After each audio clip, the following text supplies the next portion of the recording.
doesn't say no and then solve them up. Put it in earring and you don't look at the back. There is a gray area. I just think that's what you feel about that. Yeah. He's still very.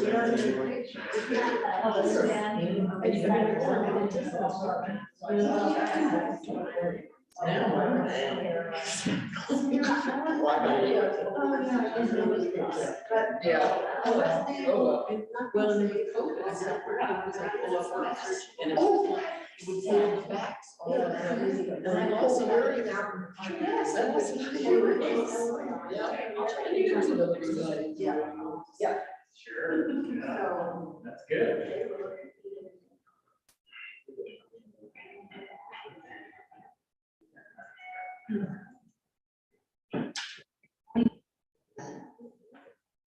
All right, it is 6:30 and I'm gonna call this meeting to order. Let's stand for the pledge, please.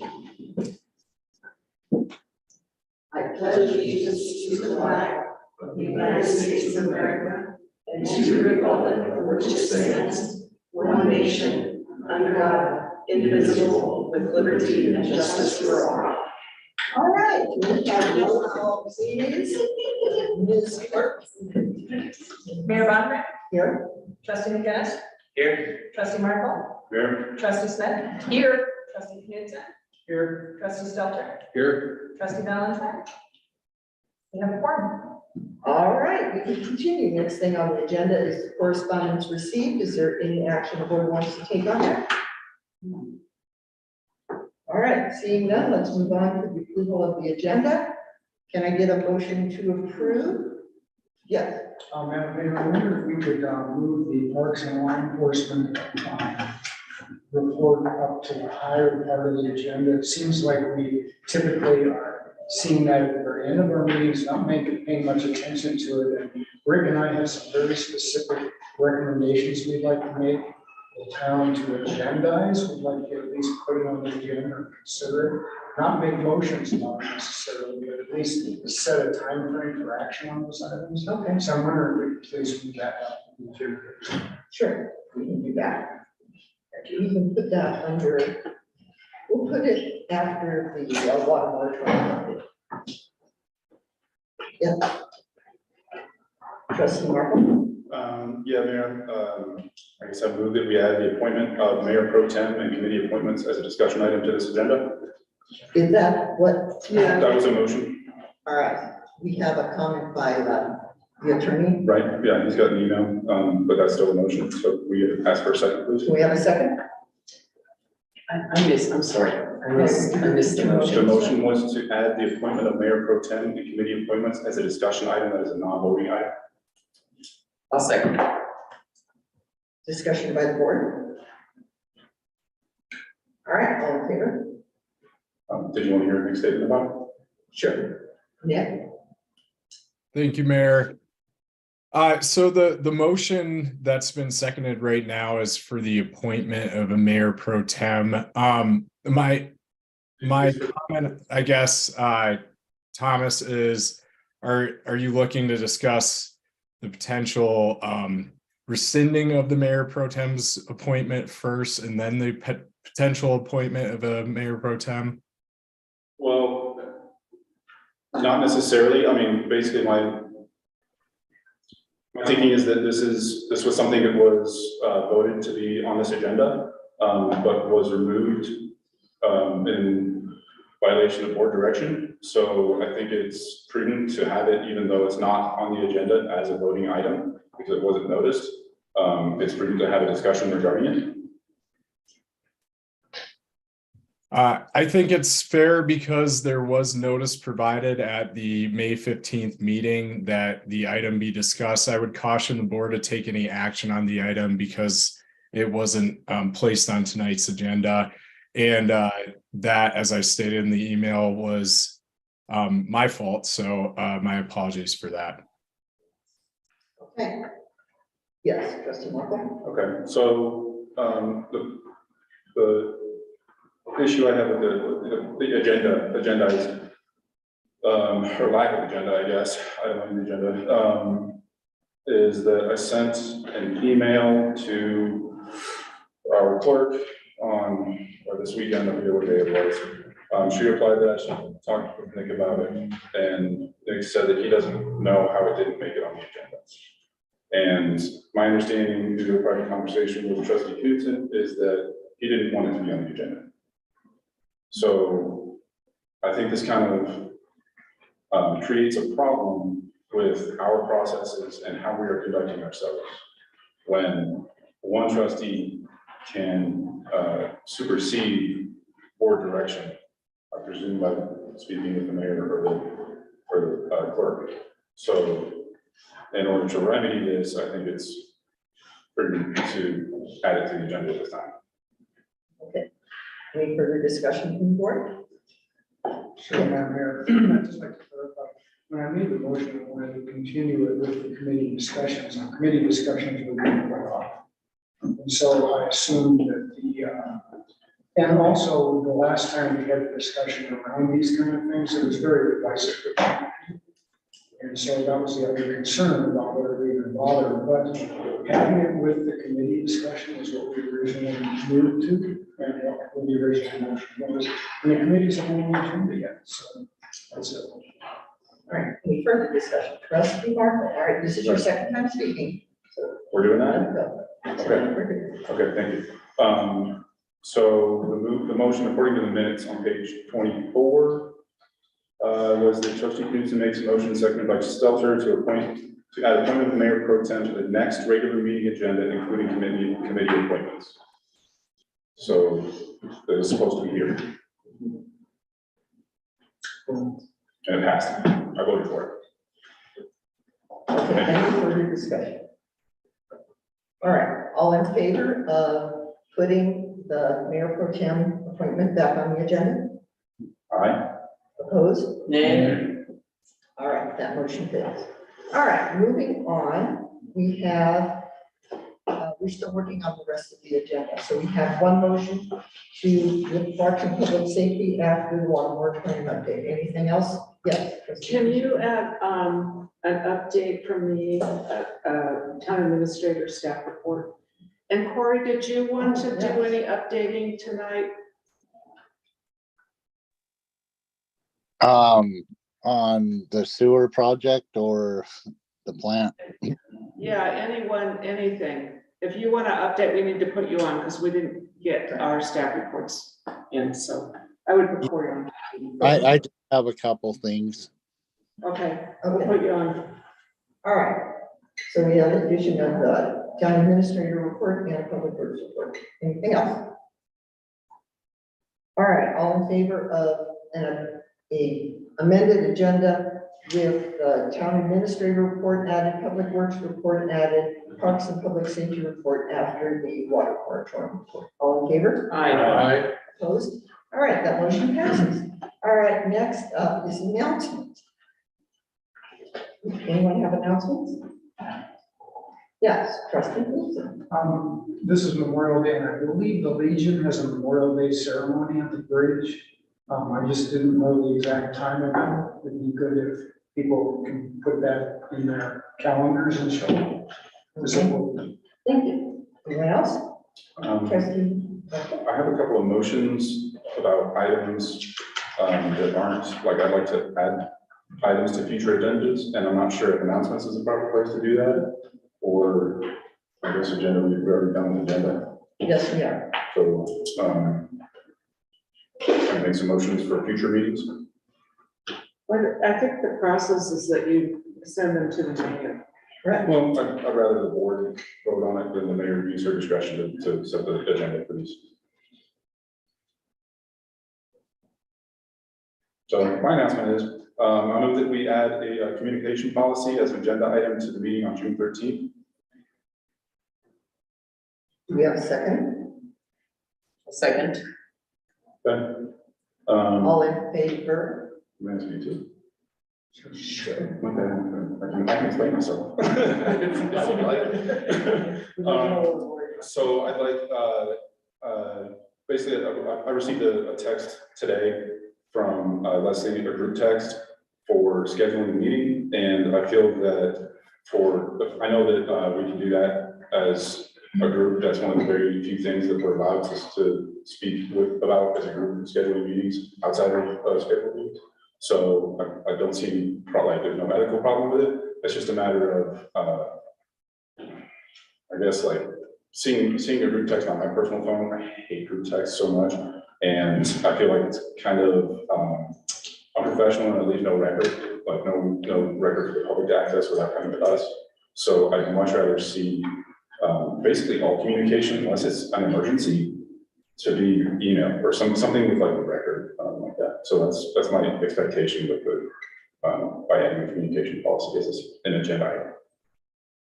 Administrator Kuzma? Okay, so that makes an assumption that is a little different than that Okay, was. well, I would suggest, let us not discuss this tonight. All we're gonna do is put it on the agenda. I am gonna bring it up under my administrator's report Okay, though. then because- that can come up at that point in time. So all in favor of this motion? Opposed? Nay. All right, Nay. so it's tied, I vote nay. All right, next. Is that another one? Pardon? Can I have a poll, please? Yes, please. Okay, trustee McGinnis, Nay. trustee Markle, Aye. trustee Smith, Aye. trustee Knudsen, Aye. trustee Stelter, Nay. trustee Valentine. Nay. Thank you. All right, next. Okay, then I move that we add the building permit valuation to the agenda on June 13th. Do we have a second? Could you repeat what you said? I did not get. I move that we add the building permit valuation, the way that building permit costs are valuated, to the agenda on June 13th. A second. Okay, so my thinking on this is that the current system valuation that is used by Colorado Code Consulting, which is our outsourced building inspection firm, needs to be revised. I recently applied for a permit to install a mini split heat pump in my apartment. And the building inspector thought that my valuation of my project was too low. The valuation is based on project cost, but our inspector feels that this should include the expected labor costs, of hiring someone else to do the work, even if nobody else is hired. And it creates a problem in determining actual project valuation when you don't hire somebody, and burdens our citizens with fees for something that they have not actually purchased. And we don't have a policy for determining this valuation. So that's come up. I'd like to address it if we may on the 13th. Okay, all in favor? Aye. Opposed? All right, that motion passes. All right, Thank you. all right. All right, any other things, please? Did you have another one? All right, well, I've got a lot. So first off, I would like to introduce Stephanie Bureau, who is the new head of the North Fork Pool Park and Recreation. If you would come up and just briefly introduce yourself, Stephanie. Scott, you want to come up for more support? So hello, everybody. My name is Stephanie. I am the new district administrator over at the North Fork Pool Park and Recreation. Thank you for the opportunity to come and meet everybody. I'm looking forward to working with everyone to further the recreation opportunities in the valley in this jewel of a community. And just extending the great working relationship we have with Crawford, Hotchkiss, and Paonia. There's a lot that we offer. Our pool is opening on June 3rd, and I know a lot of people look forward to that, a lot of families and lap swimmers and everybody. And my background is in administration and a lot of budgets and just keeping a lot of cogs moving. So it's a very happy job for me, so happy. So thank you all again. And this is Scott. I'm Scott Shisham, and I'm newly appointed to the board of Pool Parks and Rec. I'm the, I believe, only member on the board living in Paonia, so that's kind of a nice little connection. Some of the roots of Paonia with Pool Parks and Rec, so it's pretty exciting. It's a cool board. All right, thank you very much. Thank you Yes. Thanks for having us. So Stephanie is replacing Lenore Cambria, who is retiring from the board. All right, next I would like to announce that Kyra Gregory from CDPHE is going to be here in Paonia to offer the staff and the board a training in incident command structure and disaster financial structure. This was listed as needing to be done after the after-action report in 2019 after the water loss incident. This will be a tabletop emergency planning exercise covering fire, drought, active shooter, flood, and severe weather emergencies. It is 4 hours long. Now, she can come on either June 6th or 7th. Who on the board would like to attend, and what day would be better for you? Could we schedule this after the meeting? We could take a poll as long as people would reply, but we do need to schedule it soon. Yeah, I know. I'm not going to. Right. But we do need to schedule it soon so that we can get the staff working too. All right, so we'll send out, something tomorrow. Thank you. All right, the other thing I would like to give a huge thank you to Christine Patterson, who volunteered, who's currently volunteering to water the planters on Grand Avenue.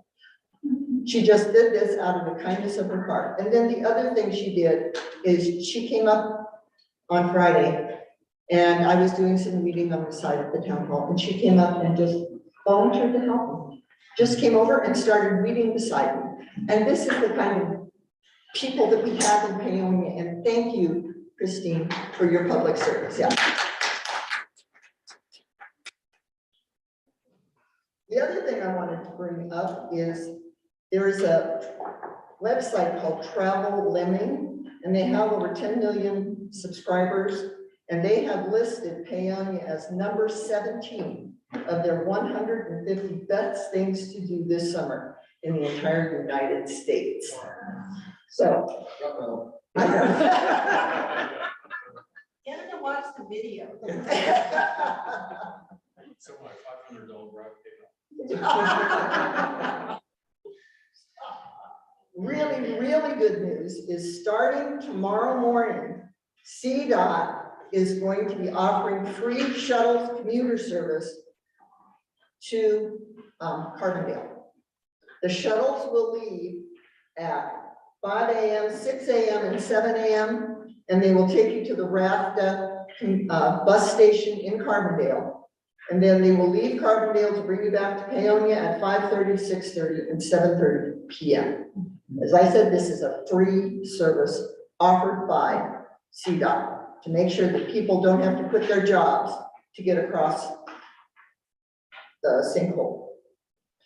And I spoke with Jason Smith, the project director for the sinkhole project on 133 this afternoon. And he told me the bridge has been ordered. It is currently in North Carolina, however. So the biggest hurdle now will be getting it from North Carolina to here.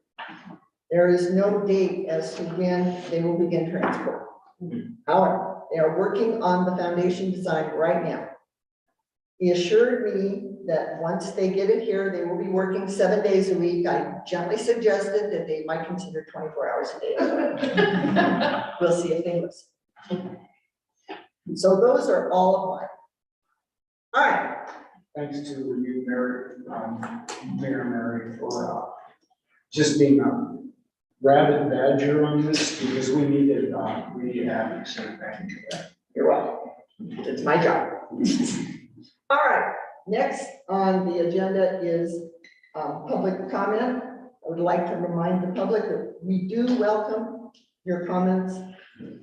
However, please raise your hand to be recognized by the mayor. Speak only to the mayor. You have 3 minutes, and you may speak once on each agenda item. Please stick to the agenda item. You can speak on any topic during the public comment period. Please be respectful. And does anyone want to address the public on something that is not on the agenda? Yes, Mrs. Watson.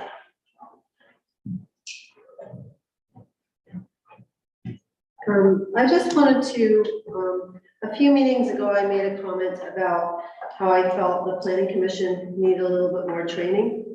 I think training is always a good thing, and we never can have enough training. And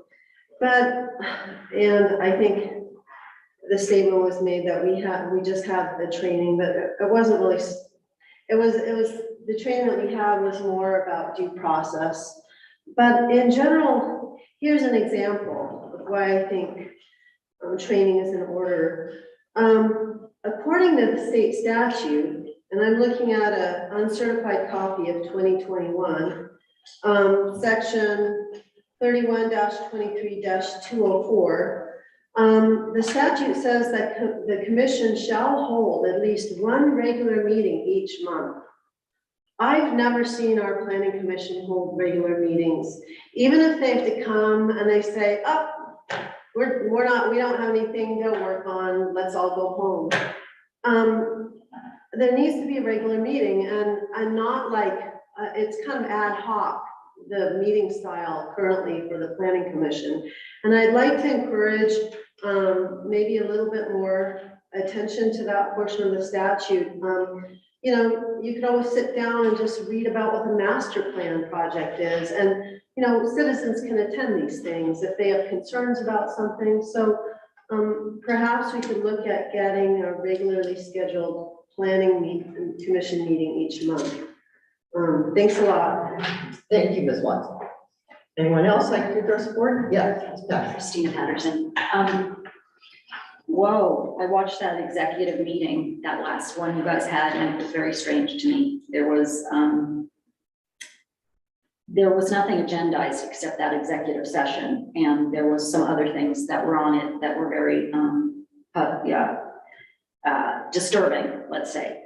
And I'm just wondering, I thought that was sort of the law, that you could not really discuss or make motions on anything that weren't agendized in a meeting. And I'm just concerned that there were things that were, motions were made from that. I also seemed very quickly done, and it was like 2 minutes for a really important thing. And that was for Thomas Markle to step down or question his role as mayor pro tem. And everybody seemed to already know what was going on.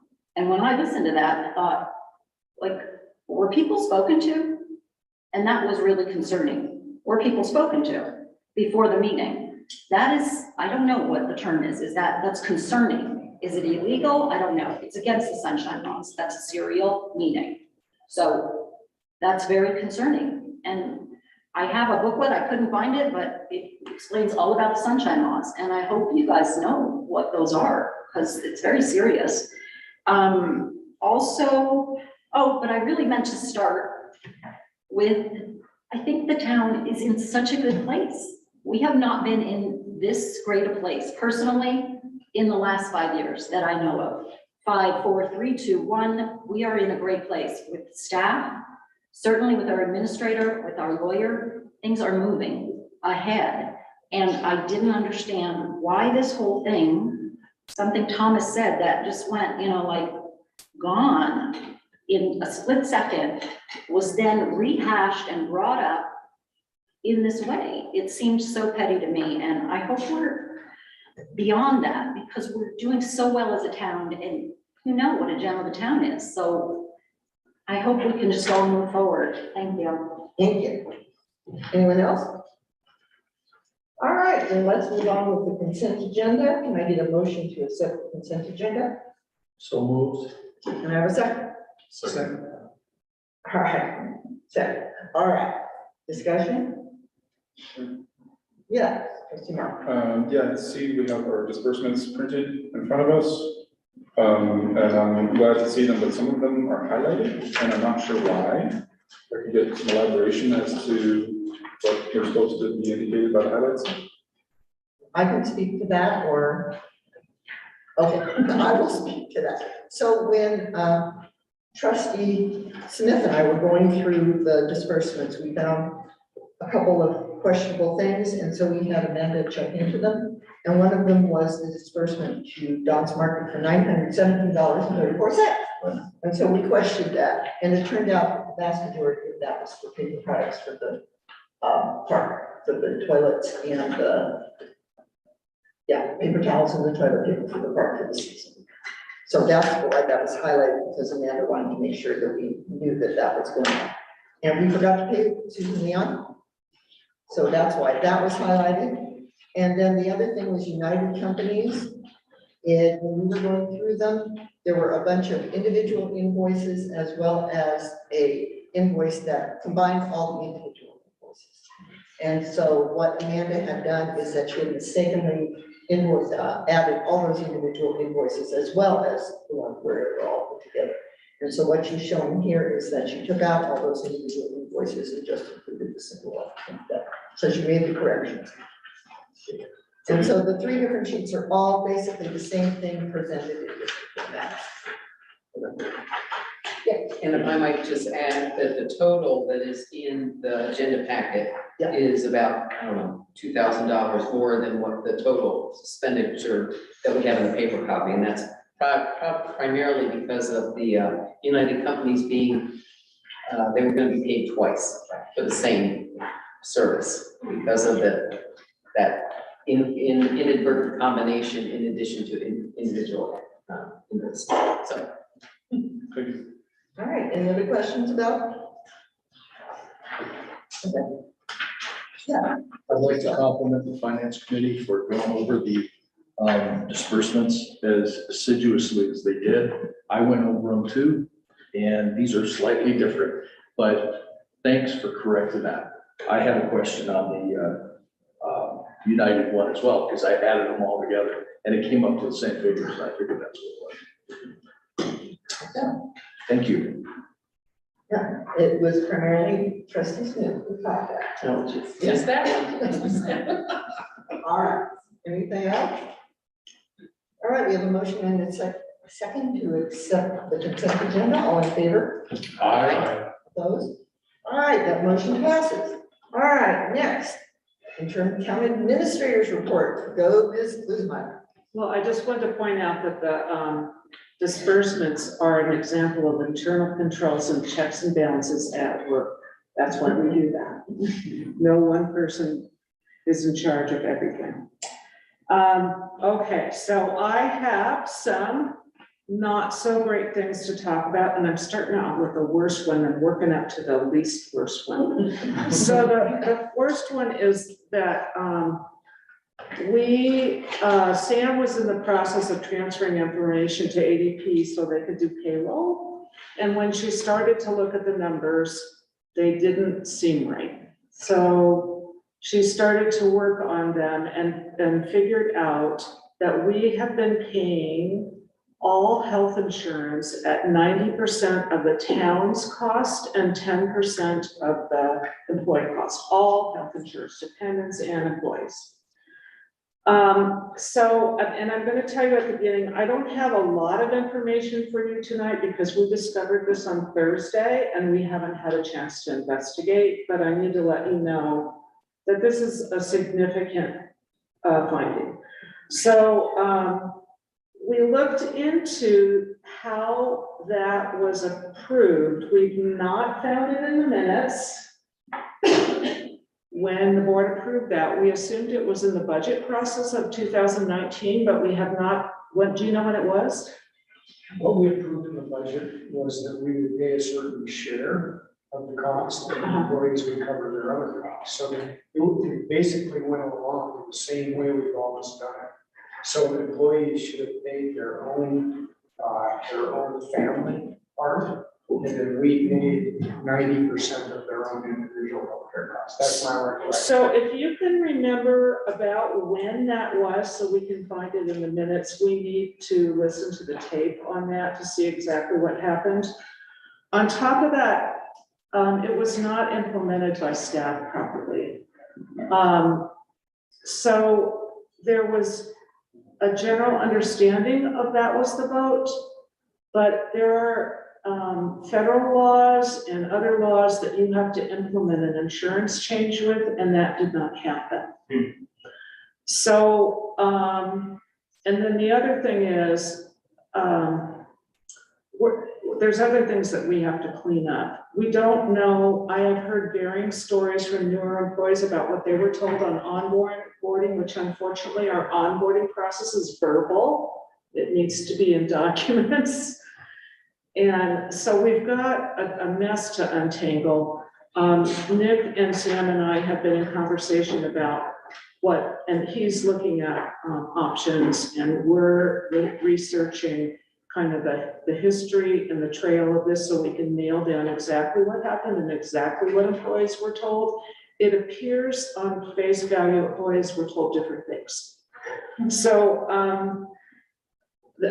I need to let you know that, and I'd love to say, and we know this much more information, but we don't know it yet because it happened on Thursday and I was gone Friday and Monday was catch up. And so we're going to be working on that over the next 2 weeks and meeting with you probably at the next meeting about what we find.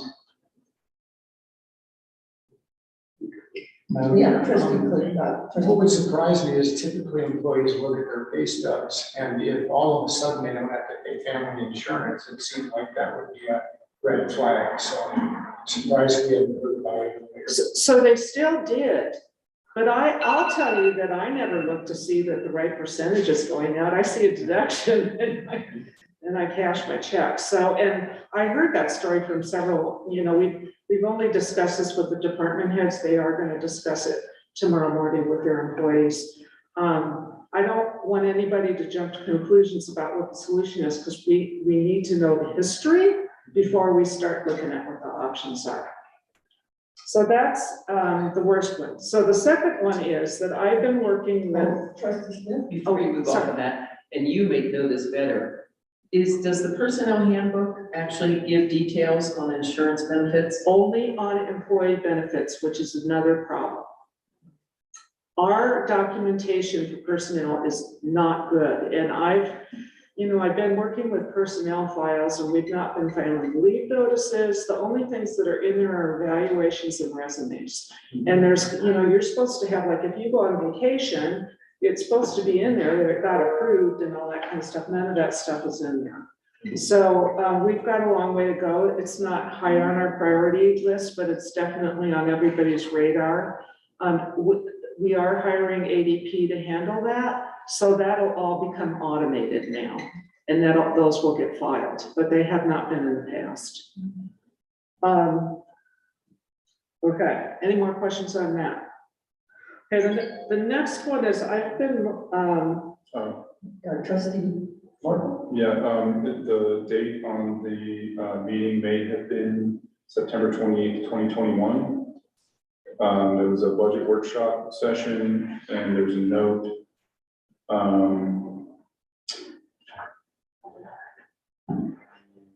Yeah, it's a budget workshop discussion regarding the salary, wages, benefits, contract services summary spreadsheet and the cost of living spreadsheet. So that might be a place to look anyhow. okay, thank you. Yeah, no. We'll look. The next one is I've been working with Mountain Oven. They want to put in a grain silo that's an accessory use or accessory building to their business. And I told them basically, they asked if it was permitted in the zoning code. For something like that, it doesn't need to be separately listed. It's an accessory structure to their business. So I said, sure, as long as you meet the height and setback requirements. And they said, okay, can you send them to us? And I looked, and we have no height or setback requirements for any of our commercial or industrial zones, which means it's a free for all. So before I've told you, please wait on the code. We want to do it all at once, because if we do it piecemeal, we're going to end up with what we got now. But this one, we're going to do piecemeal. That's heavy exposure. So, what protects us right now is the moratorium. Probably nobody's bought a big enough tap on a standby tap that can build a 120-story building. But, some people do have, I think we've got around 95 taps right now associated with vacant land, and people can build with those taps as long as the structure matches the tap size. So we want to get that fixed right now. And I'll be bringing back an ordinance to you at your next meeting. Yeah, I've never seen that in my entire career of many, many decades.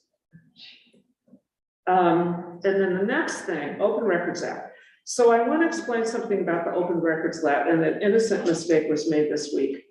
We have newer staff and board members that didn't understand the nuances of this, but we got a memo on this mayor pro tem issue from a board member, and it was sent with a request to disperse it to the board members, as you usually do when, like, you know, Dave Knudsen sent us information on the Jumbo Trail and said, please forward it, we forwarded it. That's fine. If it has to do with your opinion on a public issue in the town of Paonia, we cannot disperse it. It has to come here, not through an email. So I just wanted to explain to you, and if you have any questions for Nick and I, or if you're kind of thinking, does that meet that thing or not? You can call Nick. Well, not in the next 2 weeks, but you can call Nick, and he will tell you whether that can be dispersed or not. So, and I don't know if we've ever explored that nuance. So the ones that we send on to the rest of the board for you are general information. You know, let the board know that Highway 133 is closed or something like that. But if it's something that has to do that, just think of it this, if it's something you have to have on the agenda and decide, we can't disperse it. Even if the staff sends it out to all of you, it's still a meeting. So that memo will be in the next packet, and and that'll be cured that way, but just so you know, and don't hesitate to call. Nick is your employee, and that's why he's there to help you figure out if you're unsure about whether you can or not. You can call him. And then the last thing, on email text ethics. So there's two kinds of emails and texts that I send to you. Well, actually not, there's only one kind. The only kind I send to you is an employer relationship. Those are not discoverable. So if I'm sending you an information, and which is what I send, is like updates, what's going on in town. I am an employee telling my employers what I'm doing on my job. It's not a public issue. So, you know, you all got, what was it, Friday? You got a happy email that the valve failed at the water treatment plant. And those are the kinds I send. But my rule is ethically that I have to send them to all of you, not 6 of you, or 5 of you, or 3 of you. I have to inform everybody at the same time. And you all know that you have emails between me and 1 or 2 of you, and those are issues that we're doing on our own. They're not the whole board interest. You know, like we've been going through the town administrator resumes to review them. And so when I sent out the email on Friday that asked for your phone numbers, because I was worried, we didn't at that time know what was going on with the water treatment plan, and I thought I might be updating you all weekend because I had a text stream between the staff and me that went all Friday evening. That the reason why is just so I could push this information out quicker to you. And I asked for your emails, and I actually got an email back from you, Thomas, with your cell phone number on it. So that's what I thought you were sending it to me for. Because Thomas did not want to receive texts, the only way that I can send you information by text is if I have a memo from Thomas acknowledging that he does not want to receive texts and does not expect to be informed about, as the other board members will be. So I'm gonna have to go back just to email, which is a little clunkier.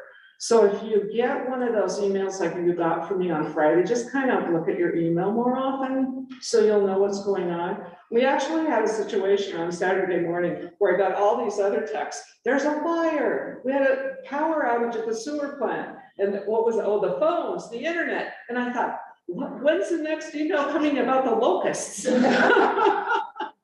I mean, it's like this firestorm. But anyway, we got through the weekend and we are working on it. And the problem is that we're trying to find the right replacement parts, and we cannot get them for 2.5 months. So we are in the process of negotiating with somebody that has them to go pick them up. And we can use them and then replace theirs with the ones that we took. but we're still putting that together. So I'm hoping by the end of the week, this has been resolved, but we can't promise anything. So we're still asking, you know, we're not saying don't take showers or cook. We're saying, if you don't have to water your lawn. And luckily, Mary called Mother Nature and said, could you make it rain every day? And look. So we just say, Yeah, before we get too far away from the communication, you wanted, email from me saying what? you just have I to don't- acknowledge that you have, don't want to be texted. And if I send out a text to the other 6, that you realize that you may not be informed with the other 6. I'll send it right now. Yeah. And then that is it. So, I'm gonna let Corey take it away, because it's Public Works Central around here. Oh, by the way, you all got that the Grants Committee has recommended our Doris replacement line for approval, and it's now going to the department head, the Department of Local Affairs Director, and then once, I think it's a he right now, am I right? Once he signs off on it, then we'll have the money to do Doris. Yeah, that's how I feel. Okay, that's All it. right. Corey, take it away. Okay, so some good news is the sewer line collapse project is finished. So that was a bonus. At least we got that out of the way. Can you guys hear me okay? Okay. So with the valves there, we have a couple options. The plant is currently running kind of bypassed and it's doing okay. Jason is going to pick one up that we can borrow tomorrow in Glenwood. And so we will be able to replace that and hopefully find a replacement that we can order to replace that one that we borrowed with.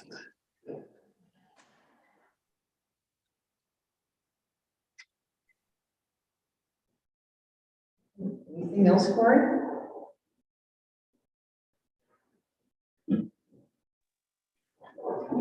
No, not right offhand. Okay, all right. So any questions for Corey? Okay, seeing none. All right, then let's move on from staff report to water moratorium update with respect. So James Starnes is on the line with us. Thank you, James, for coming. So first, I'm just going to have a report in the packet from Respect, formerly JDS Hydro. And I'm going to ask if there's any public comment on this. All right, seeing none, then I'm going to open it up for board questions. James. Any questions from the board? Yes. I have a question, and I believe it's the second page of the report, and it's page 42 of the packet, and it's in the middle of the paragraph that starts with table 1, and it's mostly, I just read something I was not aware of, and it says, in addition to improved metering and data collection at each facility, the Colorado Division of Water Resources manages spring production data. I did not understand what that meant. Can you hear me okay? Yes. I'm not sure if our principal engineer, Doug Schwenke, is also on the call. He was trying to get in earlier.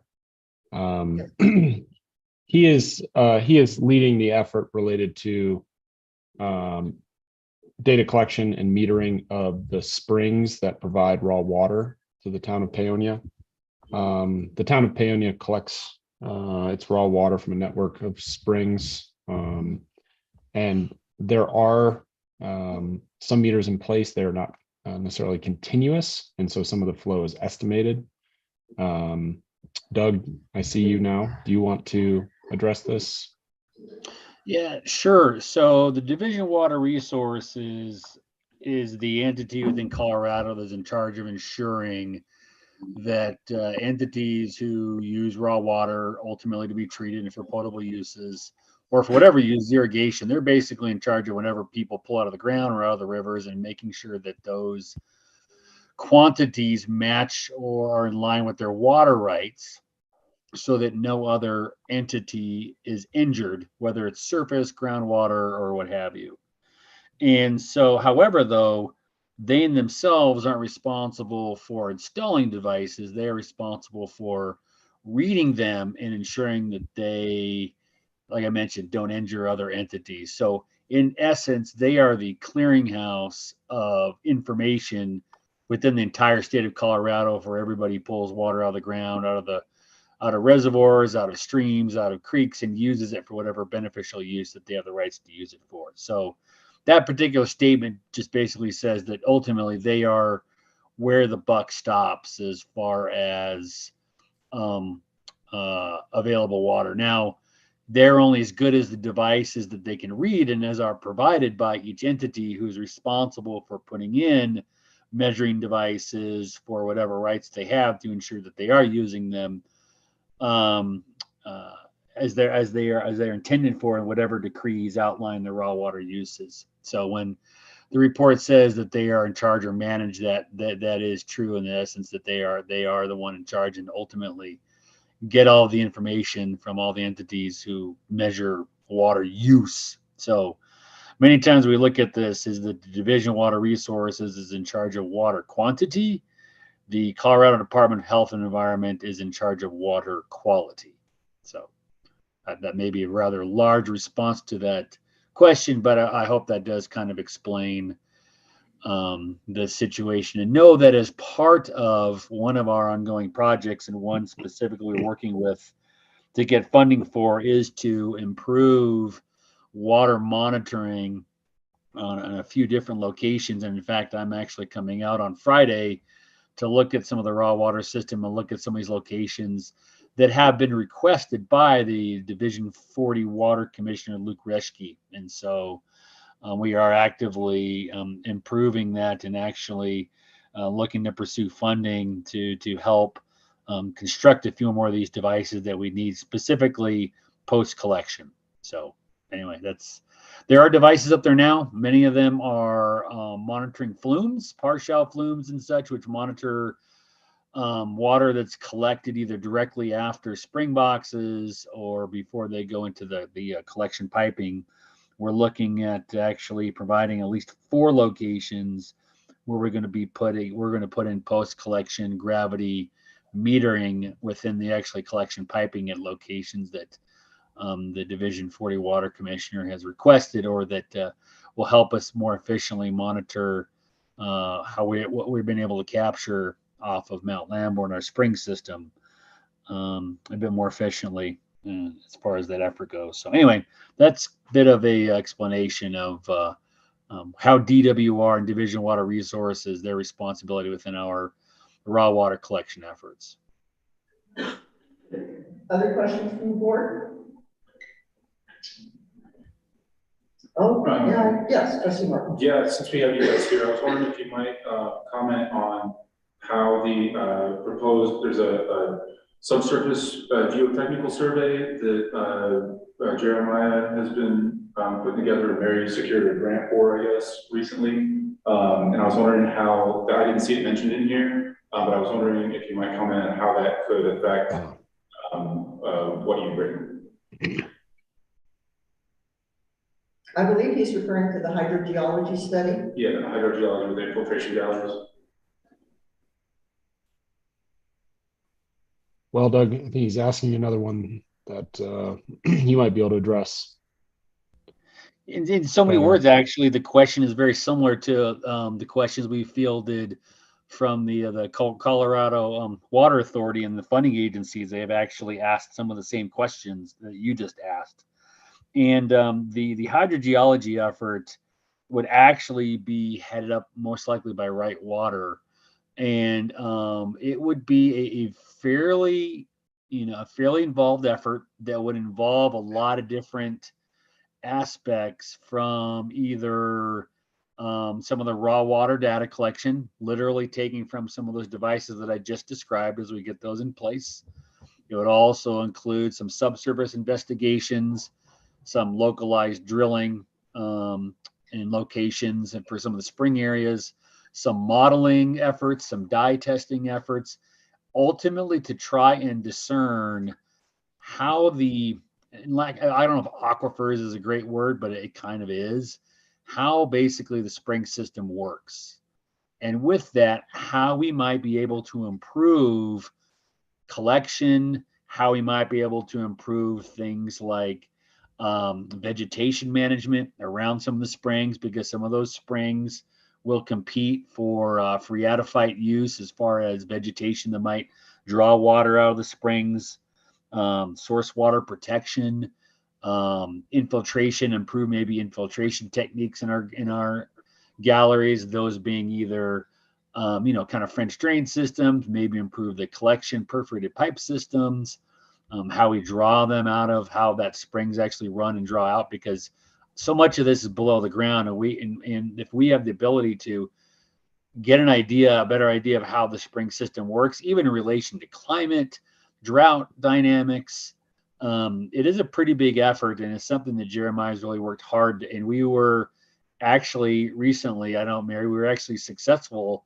in actually at least starting the award process to begin that hydrogeology study, to be able to understand our water system a bit better, because springs can be finicky. It's not like drilling a well down into an aquifer or having a surface water diversion, which we have a bit more reliability and confidence about how they work. And so, because we're getting water basically just kind of below the surface on the side of a mountain, there are ways in which we can assess about how those dynamics might work, and then how we might be able to improve our collection abilities, especially since this source is susceptible to drought conditions or wildfire conditions, vegetation growth. And so these are all things in which, from that hydrogeology study, to be able to maximize that potential, because a lot of our quote unquote raw water storage is essentially on the mountainside in the springs, and not in a raw water reservoir or a raw water storage tank. So having the ability to understand the spring system, the raw water system a bit better, will certainly help make our efforts to maximize that a bit more efficient. So like what we mentioned, one of the first steps is to start putting in better raw water monitoring collection data, to be able not only provide more data what we're getting down the mountain now, to prioritize our tap moratorium evaluation efforts, but also to help maximize our abilities to collect water off the mountain a bit better too. So anyway, that's kind of the same information we passed on to the funding agencies. And like I mentioned, we were successful in securing some of this funding for this hydrogeology study. I know that we're all pretty excited about that, and looking forward to getting that started to help those efforts out and improve all of our raw water capture ability down the road. Thank you, Doug. Appreciate it. Okay, anything else? Yeah, trustee Chris. I see thank you, Madam Mayor. I see the 40% or higher as the amount of difference between what we treat and what is actually used in town. And I've heard that that isn't even close to what best practices are. And I don't understand why a lot of these recommendations don't go after reducing that percentage down to like 30%. We had a pretty massive leak under the railroad tracks. I hope that helps it. It seems like uncovering that would be a helpful move. It will, and it has been. It is stated within the memo that the finished water storage tank has been for the previous report period up until November of last year was operated in a mode where it was operated to an overflow condition. So treated water overflowed the tank. And so that 40+% is misrepresenting water loss between the tank and what reaches the town. The Public Works group has implemented a program outlined by AWWA, American Water Works Association, to work through the system, essentially front to back. And it's standard practice for any system, right? You mentioned 30%, probably any system that's seeing greater than maybe 10%. We'll be doing this continuously on an ongoing basis. And operations has identified some, like you mentioned, underneath the railroad tracks, meaningful leaks, we'll call them, and address them, and have seen a noticeable improvement in the amount of time the treatment facility is off during the day. So yes, in that regards, I would say the progress has been observed. Thank you. Okay, anyone else? Okay, seeing none, thank you very much, both Doug and James, for joining us tonight for producing this report. You're welcome. You're welcome, guys. Thank you. Reach out with any questions whenever you have them. All right, thank you. All right, we'll move on to Parks and Public Safety report. Trustee Knudsen and Trustee Stelter, you are up. Go ahead. Thanks, Madam Mayor. We typically produce reports, written reports about our meetings that we have on the third Tuesday of each month. This last month, we had specific discussions recommending council action. So you'll see in bold under the law enforcement on page 91 of the packet, that we want the board to consider three things: designating a route for mobility access to downtown, such as the north side of 3rd Street, designating handicap parking at Town Park, and consider a mid-block pedestrian zone on Grand Avenue from Town Hall to Willis Park. So those are the three items that we're suggesting the council take action on. I can go into further detail about the needs and the discussion on those if needed, but what I appreciate is an agenda, agendizing these items.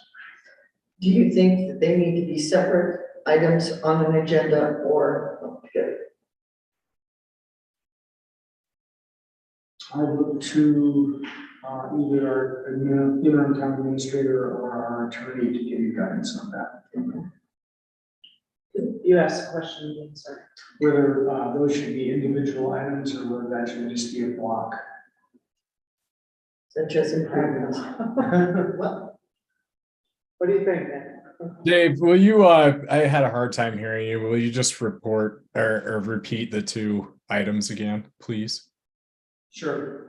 We had three specific actions we're recommending from the law enforcement committee for the council to take action on. The first one was designating mobility access to downtown, such as the north side of 3rd Street. And I'll explain a little bit about that. We had a person that was handicapped at our last meeting that talked about the difficulty of mobility. We have a sidewalk fund. It seemed that we designated a mobility access that could focus our sidewalk monies. So that was one. Second one was, right now, as we're speaking, there is a farmer's market at Town Park. If someone's handicapped, they have no place to park to access that, the vendors, those types of things. So we'd like some handicap parking close to the Smith Center or somewhere close to the entrance of Town Park. It would be helpful for people to be able to park. And then the third thing was, there's a lot of people crossing Grand Avenue, and there's a lot of activity at Polis Park and right across from Polis Park. And it seemed in our meeting that it makes sense to have a crosswalk at that point because we have handicap on both sides, and that a crosswalk mid-block would be a good idea. So those were three ideas that we discussed that we wanted to take action. Yeah, well, I apologize for making you repeat all of that, but I appreciate the level of detail. I have no opinion when it comes to how to structure that on agenda necessarily. But they are three separate considerations, so it might be best to separate them and discuss them in turn. In that way, the board's discussion is focused on the particular item before it. So you might have a better process if you separate those items.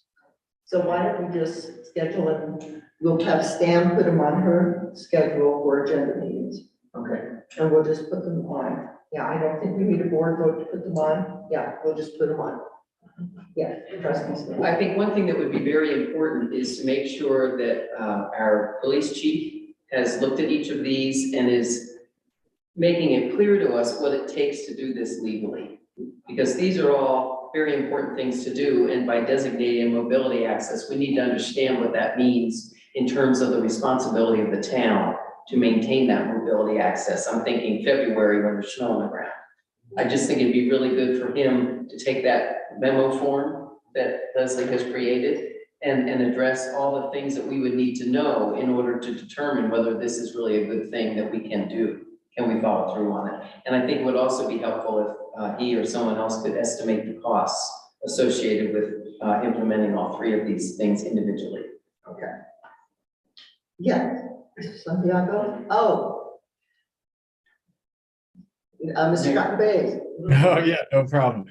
Yeah, Mayor, I just, in response to Trustee Smith's comment, it occurred to me too that in other municipalities, a lot of times when you're considering these type of improvements, you want to take a hard look at the ADA design standards, and the town's contracted engineer might be a good resource for those items. And of course, I'd be happy to review any recommendations and plans that might come out of the discussion eventually for compliance with the 2010 ADA design standards.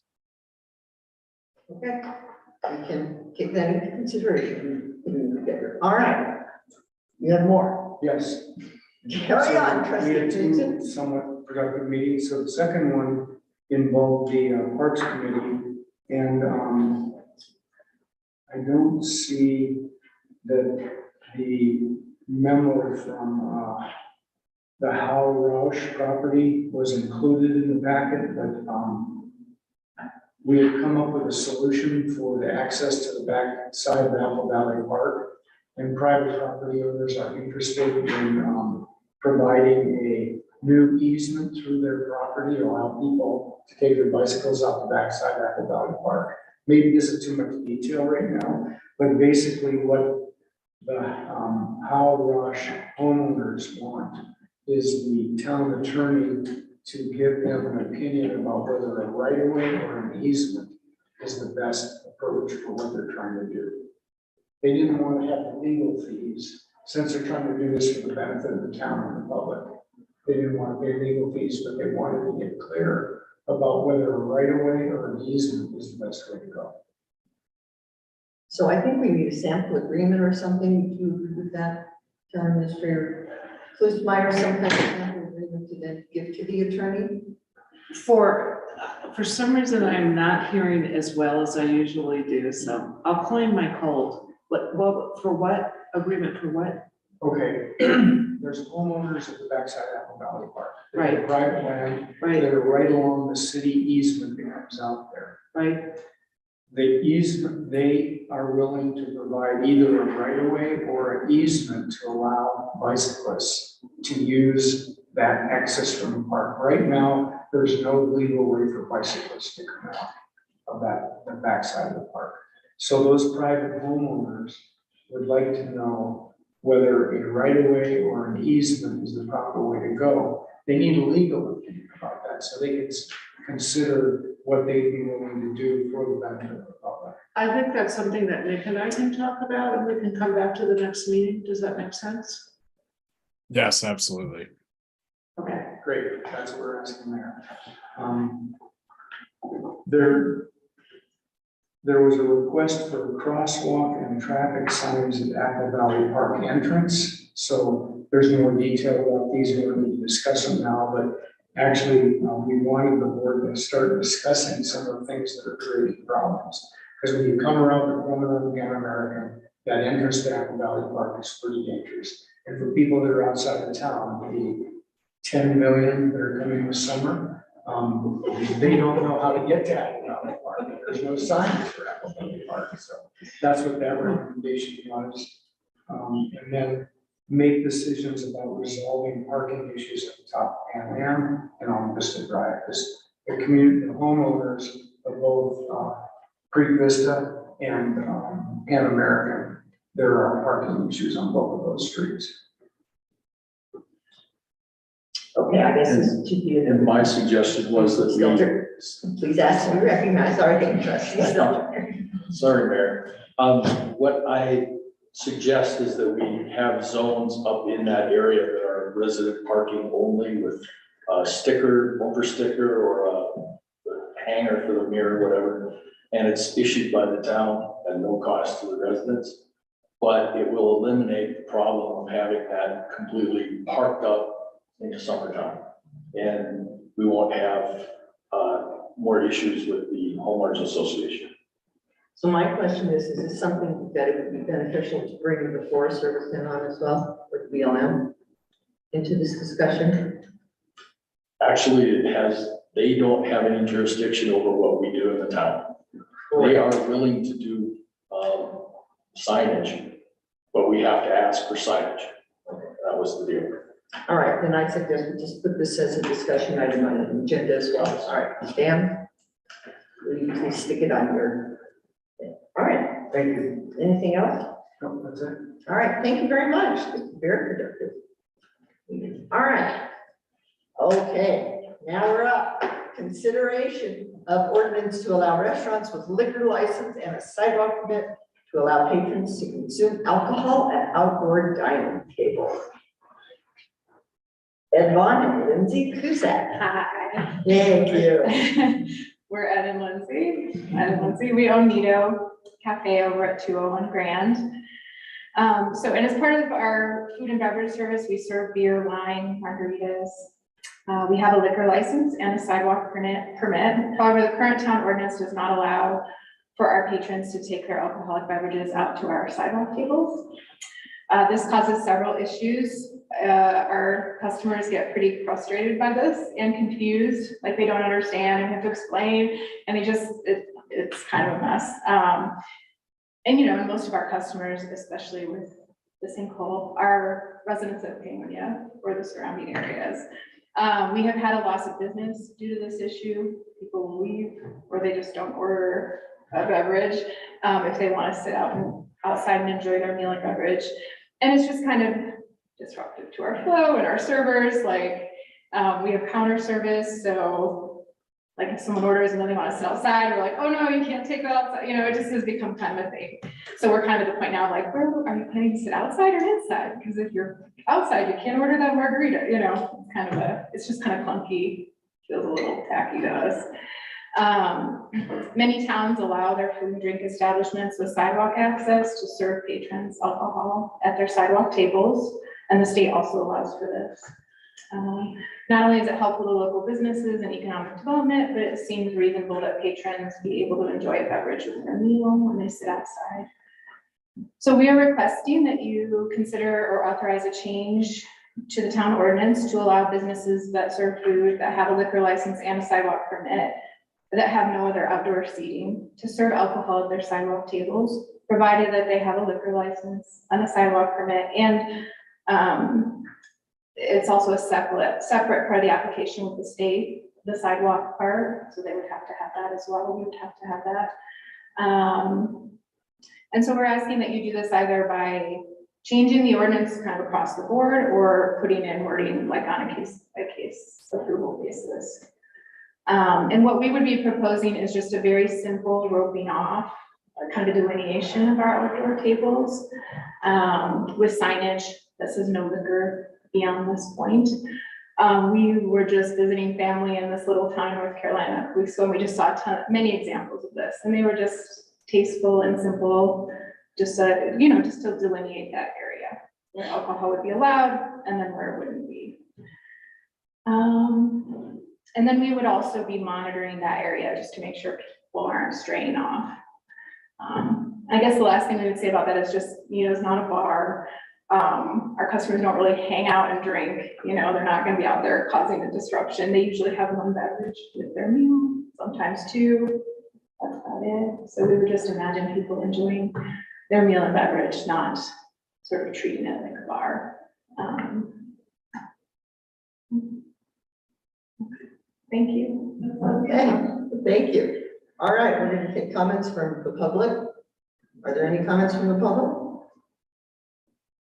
Okay, seeing none. Questions from the board? Oh, okay. So my question is this just a simple vote to allow this, or is this another hearing? We will find out. Okay, thank you. All right, discussion from the board. Questions for the applicant? Trustee Marco. I guess not so much for the applicants, I understand you guys' situation and, I think I get it. My questions are more about, town stuff. So, one, how many total businesses do we have that have a sidewalk permit and serve alcohol? Do you know? I'm pretty sure we're the only Just one. you guys? Because a lot of others have their own outdoor space, and we just don't have where we Okay, so this are. would basically be for you guys. And, I think the sidewalk there is 8 feet, is that correct? The width of the, do you know the width of the sidewalk, or is anybody, I guess it's typically. I don't know the width, I know that we have to leave a 3-foot Right, yeah, distance yeah, for ADA, that's for required. passing right? through, yeah.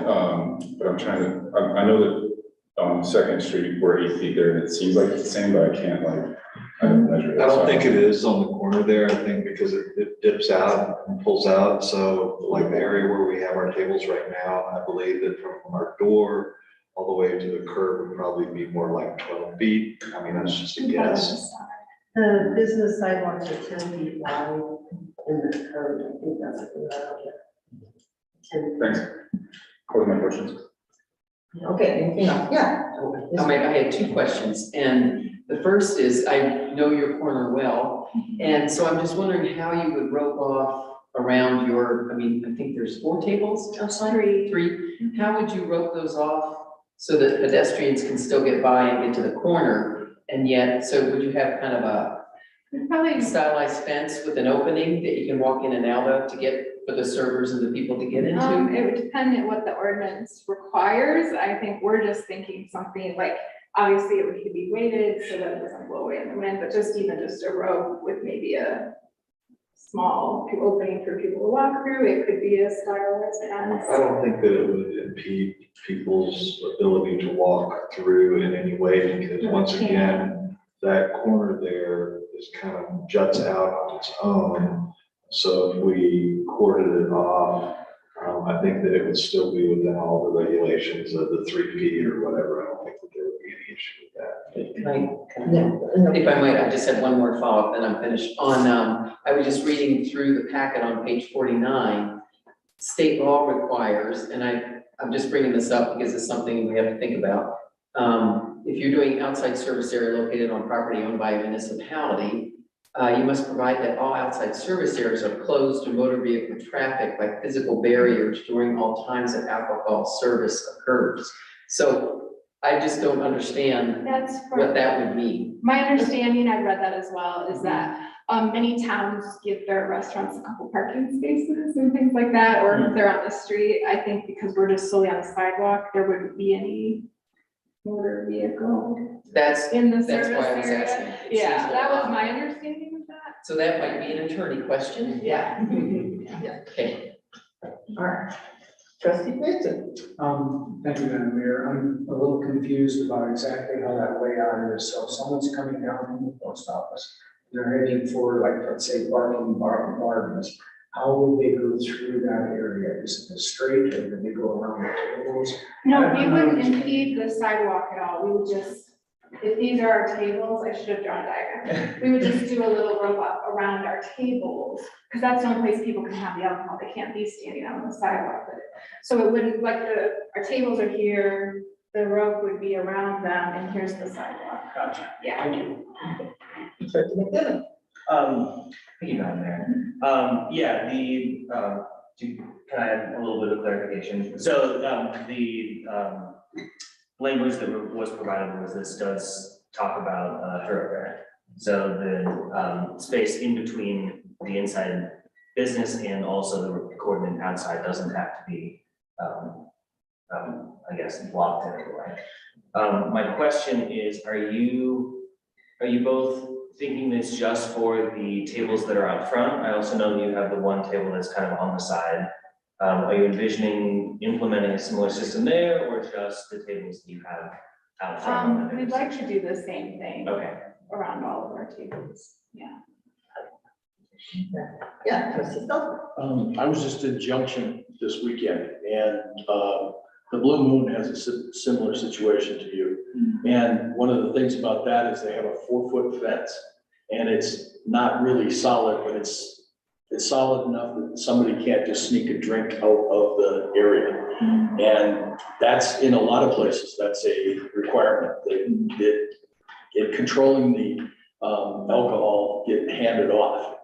And that's a possibility there. But having that, there's an issue of is it gonna be up all the time when you're not open? Are you gonna move it inside when it's not, that kind of thing? The one at the Blue Moon, I believe they dismantle theirs every night. And that's the way it goes. I think we'd be willing to do whatever the ordinance requires. I was sort of imagining if it was simple, that it would be just something we could take inside in the evenings or when we're not open. That was what I was envisioning. Nick, do you have any comments or concerns about this? No specific concerns. I'll tell you that the liquor regulations that those of you have pulled up during this discussion, your interpretations and your questions are the same as the ones that I have at this point. So we'll review those and sort of scrutinize what exactly they're intended to mean as far as physical barrier goes. I certainly understand Trustee Stetler's comment, and I also have seen those types of establishments and modifications of premises occur in other municipalities, so we might be able to seek some guidance from them. Okay. And one Yeah, more that's thing, just as this town has traditionally made that we didn't have alcohol served in public, on public sidewalks, et cetera, this may be an issue where we hold a public hearing for this, that the town gets to put their opinion on. Okay, trustee Stelter, well, we do serve alcohol in public because we have special event permits, which we do serve a lot of public alcohol. Special events. Yes. Okay, so yeah, trustee. I just ask one more question.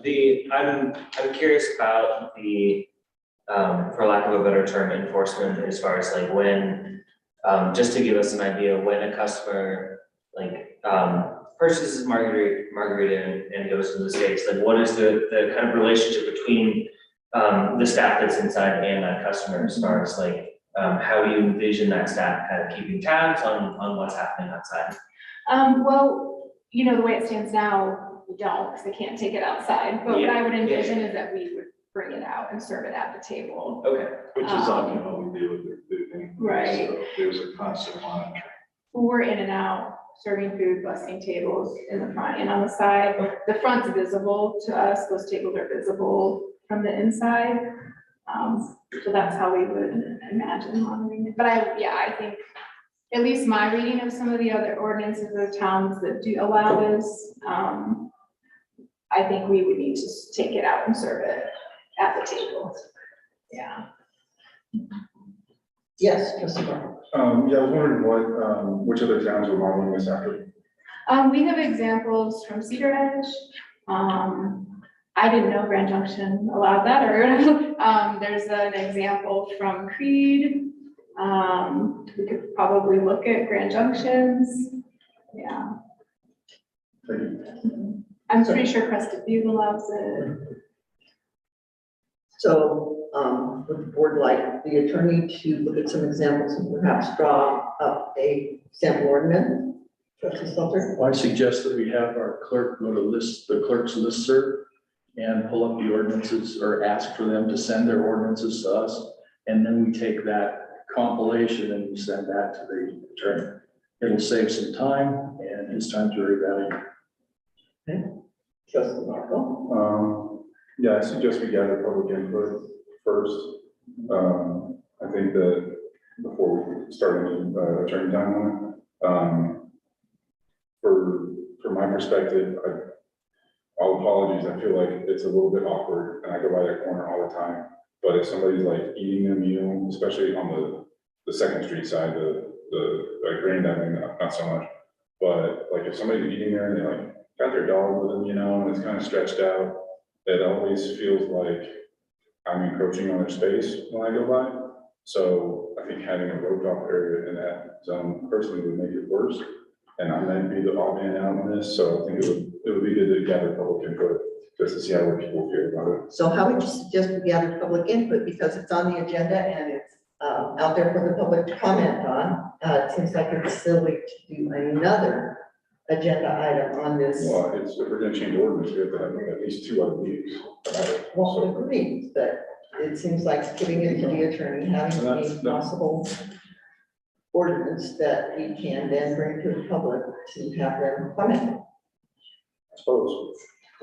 And our communication with the public has not been, has been generally, criticized. So I don't want anybody to be, surprised when they see bollards go up on Grand and say, hey, what are you guys doing? You know, like, why didn't I hear about this? It's just in the interest of good communication and public thought, you know, being respectful of everybody. I'd like to include more people if possible. Well, we have, yes. I just have another thought, because in your presentation, you brought up information you have that we don't have. And first of all, I think if you had provided a diagram with your distances, so we could get a better idea of what you would do in terms of a barricade, and you just described, you have examples from other towns. So I would, for one, would like to see the other information you have, which would have been really helpful had it been provided to us now. So I'm not quite sure what to do to get this back in front of the public, other than I would suggest is that we need to find out what our police chief thinks. We don't have any input. I think he said it was okay. Did I read that? Did he have any problems with it in this memo? I didn't ask. Okay. But I just. All right, we really need to know what our police chief thinks of modifying it for your establishment. I think if we could see a diagram. So I would suggest this does come back in the agenda packet prior to assigning our attorneys to spend a lot of time on it, personally. We can do that. Should I make a motion? Yes. Well, I make a motion that we bring this topic back as an agenda item. Okay, we'll let it go at that. But then you can add, so that'll be the motion. Okay. Then you can add, and then let that, add the other stuff. But let's just make the motion really crisp and clean. Well, I had 2 things to add to the motion, which was, I would like to make a motion that this topic return to us with all diagrams and an opinion from our police chief. Okay, good. I just didn't want it to go on a 12 seconds. I'm trying to get better. I'll second that. Okay. So- Pardon? Can I ask something? Absolutely. I mean, it seems to me that a diagram and an application for that would be part of the ordinance. I don't know. And I would that we would be following whatever the ordinance says in our, whatever we choose to do. I don't know. That's not the thing. And I guess I mean, I do have the supporting the other things here with us. If anybody would like them. Trustee Markle, this is like the 4th time you've spoken, so be aware. It's just, Emotion. Okay. yeah, no, this is an opportunity for you guys to let us know what would be good for you. I think to say, this works for us, and then we can model ordinance after that. Yes. I just wanted to point out that if you're changing the ordinance and not approving a license or a configuration for them, it's legislative, and you can get all the public input you want. You can call people, you can walk down the street and ask the business owners, and that's what Dana encouraged you to do at the May 4th workshop. So for legislative things, you can do your own public input gathering.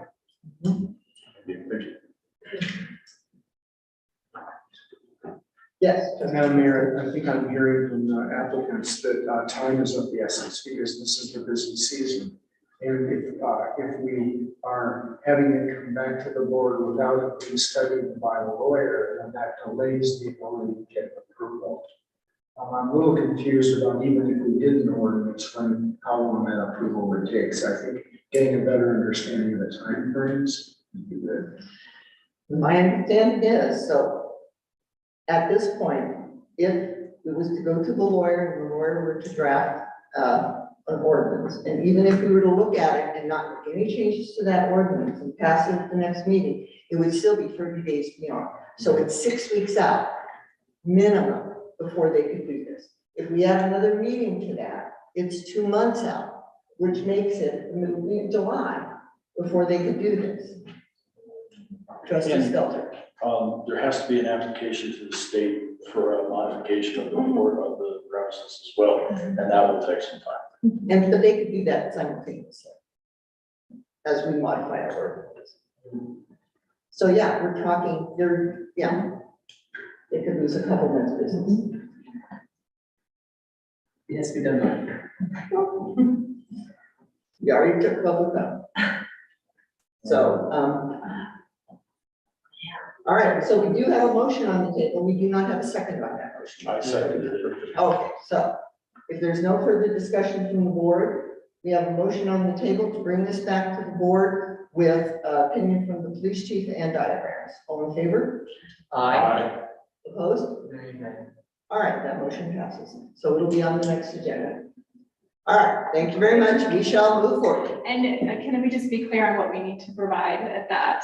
'Cause So, we yeah, so did ask. bring your 2 ordinances, Okay, make a diagram with measurements of And what what is, we- where your seating's gonna be, the size of the sidewalk, where the passage is gonna be, where the ropes are gonna be. okay, And then we'll get an opinion from the police chief. okay, And if you would share that ahead of time, then we could give it to the police chief and then he would know.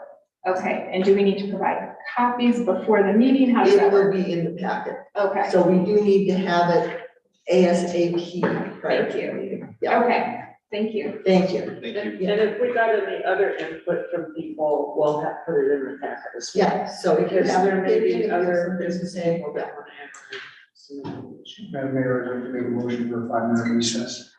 seconds, anyone? All in favor? Aye. All right, we'll be back at 8:01.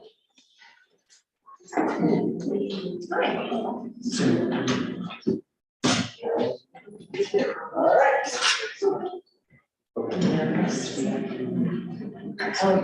Yeah.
No, you're using the right Maximum one. building height in the town is 3 stories. Ah, Oh, the whole It's, thing was metered. 35 feet. oh, okay. So I was thinking that, You can leave from there as well. no, I was thinking that maybe because they talk so softly that this should be actually in front of the eight, the eight. Oh, I just put it in the center because the other one's right here. Well, why don't you put that one on the podium and put this one in front of it? Or the other way around. I'll just shut up. Oh, you know what? I don't know if that's the answer.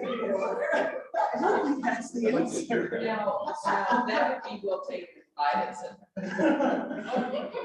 I also don't think that's the answer. All right, this meeting's out of order, we need to get it back in order. Okay. All right, moving on now. Consideration and approval of resolution 2306, requiring 2 signatories on bank and credit card accounts. This is going to be so controversial. Okay. Trustee Mark. I move that we approve resolution 06/2023 with a modification of the removal of individual names and use titles only. Thank you. All right, do we have a I second? second that motion. All right, discussion, input from the public. All right, hearing none. Wait a minute. I don't know if we can do that Really? Okay. and not use names. The bank requires this when we open accounts. What do you, Yeah. Right. yeah, I don't, That's been my experience as well. They require names. you have to have names and then it's unfortunately, you're gonna have to change it in 2 months. You better have to change it in 2 months. But that, you know, when I worked for Crestone, I had to bring this if we opened a new account or try to get a letter wired or whatever, or check wired. Okay, would you like to amend your I motion? think for the clarification, yeah, then my motion to accept the resolution as written. You I second again. All right. All in favor? Aye. All opposed? All right, that motion passes. All right. Next, consideration and approval of 2023-04 revision of 2021-01 retail marijuana, removal of a medical marijuana license requirement. Would you like to speak to this? Our illustrious town clerk will now speak to this. Okay, illustrious town clerk. I'll take go for it. I think I laid it out in there, and since that memo has been written, we are actually down officially a marijuana store, and they were our medical license holder. So that'll probably be coming to you guys next meeting as well. Nick and I have to talk about your process there for that one. But the way it was probably a great idea when you guys were first setting the rules for retail marijuana and what you guys wanted, but now that we have 2 established stores, I mean, they've been paying their occupational taxes, they're doing well. With that requirement in there, depending on how it's read, can cause, I mean, if you're gonna sell medical and retail in one place, they have to be sold out of completely different spaces, they have to have completely different. So they basically either have to have another building that's already set up kind of the way that they would need to, or, I mean, just construction costs it's gonna put like an unfair cost on established businesses that have been doing pretty good. So, I brought it to Nick at first, when Laura was here, but we had time at that time before a medical license expired to deal with it, but now it became a bigger issue that we needed to take care of pretty quickly. So I think Nick's suggestion was just to take out the requirement for medical marijuana. And it doesn't mean that you guys can't leave in there that you want 3 licenses to have medical marijuana. It's just taking out the restriction that one of those locations has to sell medical marijuana. So. Okay, discussion from the public. All right, seeing none. So let's see what you know. I was curious if there's anyone on the board that could give me history as to the kind of thought process behind adding that language in the first place. Yes, I can. I think trustee Knudsen can speak to this as well. When we first put this together, there was definitely putting the ordinance together, passing the law again one. There was a lot of thought that that was the reason people wanted it. is not so much for the recreation, but because they wanted the medical marijuana. And so requiring it, especially because if you have a prescription for medical marijuana, it's much cheaper than if you buy it recreational. I mean, you can go get the same product on the recreational side, but it can be much cheaper if you have a prescription. And so that was part of the reason to do it that way. Sorry, I was also gonna say, the state is also at this point, it hasn't gone through, but there's a lot of rumblings that pretty soon that as a medical designation might not even be in effect anymore, it might just all fall under one umbrella.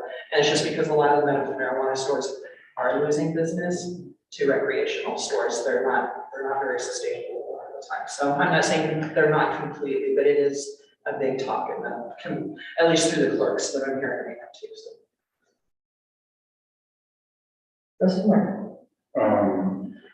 So we don't have any pending applications right now.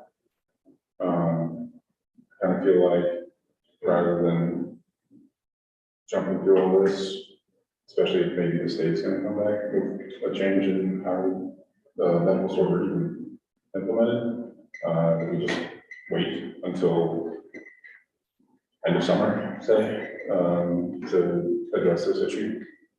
Unfortunately, we are out of compliance with our ordinances. Could you repeat that? Fair enough.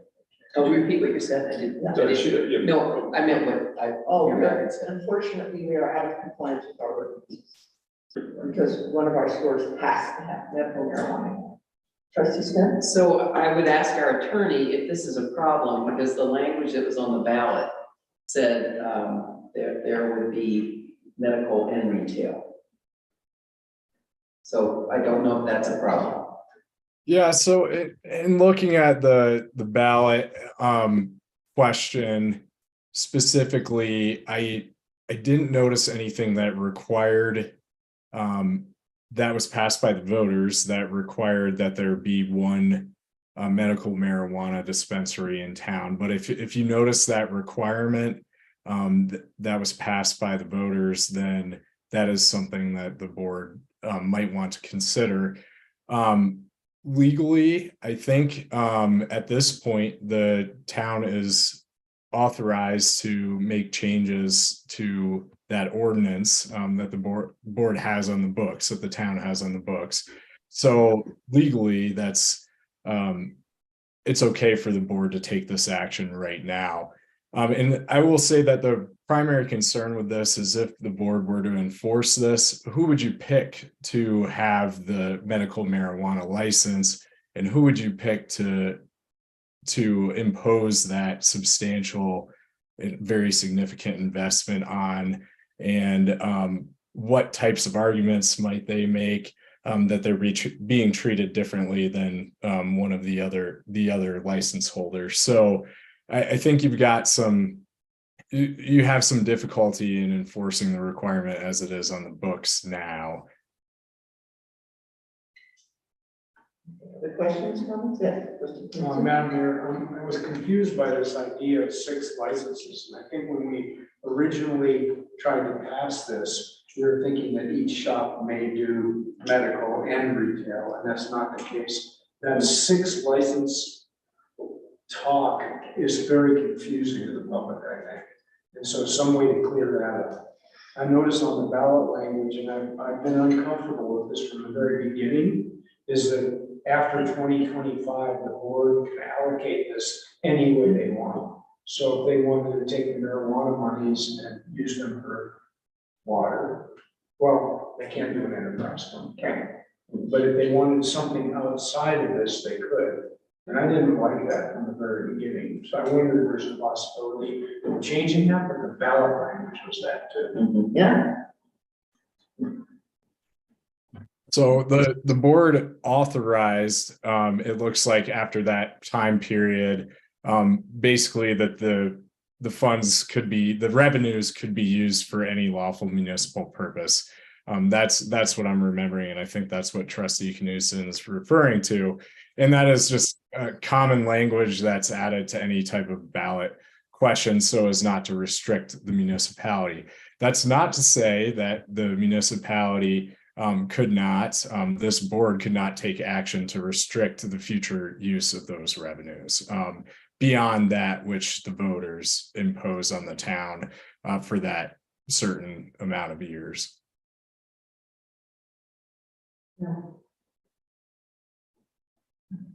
Trustee Stelter, I'm always looking the wrong direction. It's okay. We, on the third whereas, on the last line, it says qualify at least one such location is licensed to sell marijuana. It should say medical marijuana, I believe. And I think we need to add that right on the third whereas, the last line. Page 59. On page 59 of yes, the ordinance, reading of the ordinance, the third whereas, the last line. Oh, yes, So I think we need to correct that as well. yeah, agreed. Oh, wait, no. Wait, it says That's the ordinance. to amend the article for chapter 6 of the town municipal code to remove the requirement that at least one of the town's marijuana steps be licensed to sell marijuana. No, removing that requirement. Right, but on page 59, the third whereas, the last line said, well, the whole thing, it's just one sentence. It said pursuant to the ordinance, the town adopted regulations concerning the licensing of medical and retail marijuana stores, which limit the maximum number of licenses issued to marijuana establishments within the town to 6 at no more than 3 locations, and qualify that at least one such location must be licensed to sell, it should say medical marijuana. Oh, And that should be struck. thank you. I was looking at the wrong whereas. Thank you, Rick. That is correct, trustee Stelter. And I think also, if we're going to make amendments, we might as well remove the S from locations in that same clause of the sentence, so that it reads at least one of such. Oh, no, that's right. Never mind. So just adding the word medical before marijuana. Okay. All right, good catch. Trustee Stelter.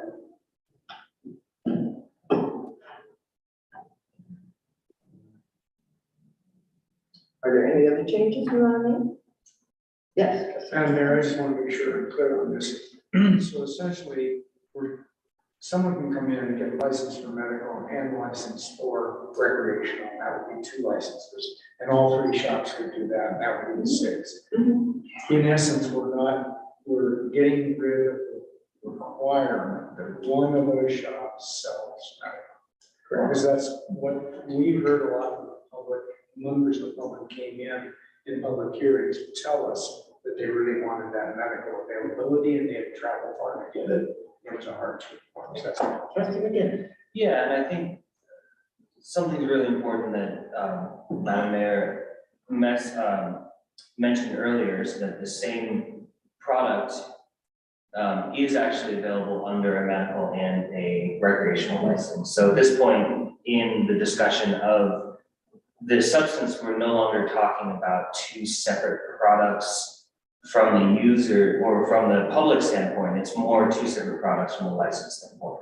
And there's a pricing difference between those 2, but I think the way that I see it currently as the ordinance is worded is we're looking at an issue of access as far as like if the ordinance isn't changed as it's worded, either one of those 2 stores acquire the license or they both close and we don't have access to the product at all. Yeah. Trustee Smith? So trustee Knudsen brought up at the bottom of page 59, the definition of marijuana license cap. Do we want to get rid of 6 total licenses? And not more than 3 total locations? Because now it's nonsensical if we're no longer going to have medical. Trustee Dennis? Well, I believe, sorry. Well, if we change the cap of licenses, then one establishment can no longer have both, so they have to choose either medical or retail. Yeah, no, that makes sense. It doesn't, trustee Miller. Removing the license cap makes it so that we will not be able to have somebody to have both of them if they should wish. And the economics of the business is that you can't make enough money on medical marijuana and without having recreational as well. And the price difference has really gone down so that there's almost no price difference. So it is a little nonsensical, but I think that if somebody wanted to come in and open up a medical establishment, we still would have the option for them to do that. I agree. We're now just saying this town does not have to have a medical license. Correct. Yeah, we don't require it. Yeah. Okay, would somebody like to make a motion on this? Sure, I'd like to move approve the recommended changes. All right, and the ordinance. To ordinance, 2023-04. And we're approving the ordinance as well. Okay, I would like to make a motion to approve ordinance 2023-04. With the amendments. Thank you. All right, we have a second. I'll second that. All right, all in favor? Aye. Opposed? All right, that motion passes. All right, now here's the rough one. Consideration and approval of the extension to interim town administrator contract. This is a toughie. All right, input from the public. All right, seeing none, board. I'd like to make a motion that we accept the amended contract. Do we have a second? Discussion from the board. Yes, trustee. I think she should be considered an indentured servitude. In perpetuity. So let's amend the amendment. I'm excited about being able to access Leslie's skills and advice for as long as we have. I want to thank her for that. Yes, thank you. All right, anything else?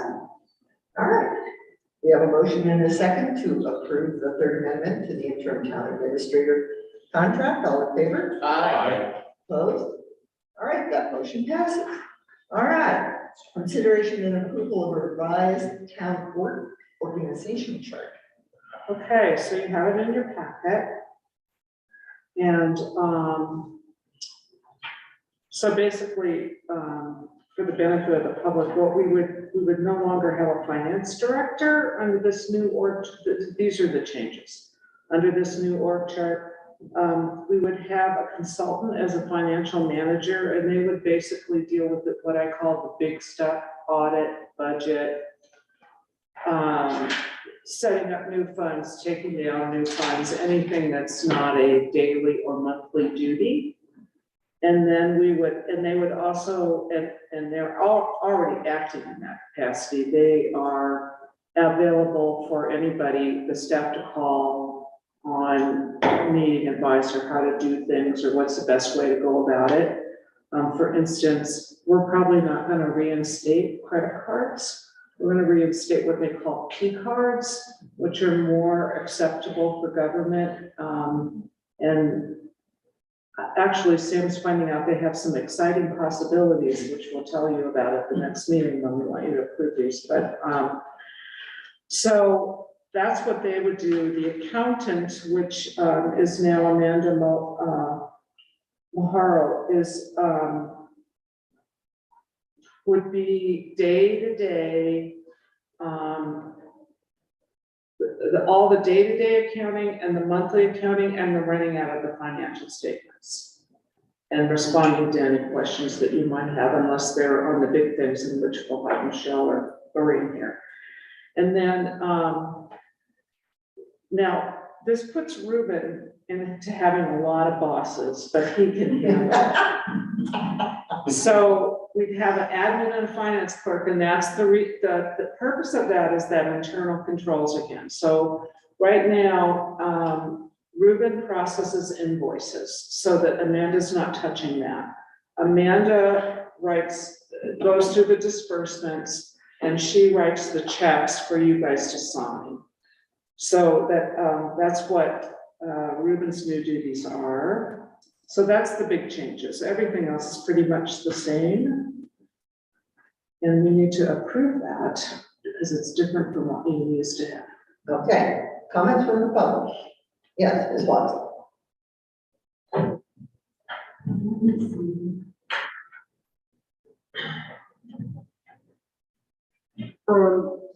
I was a little bit confused by the public, the voters aren't at the top of the list over the Board of Trustees.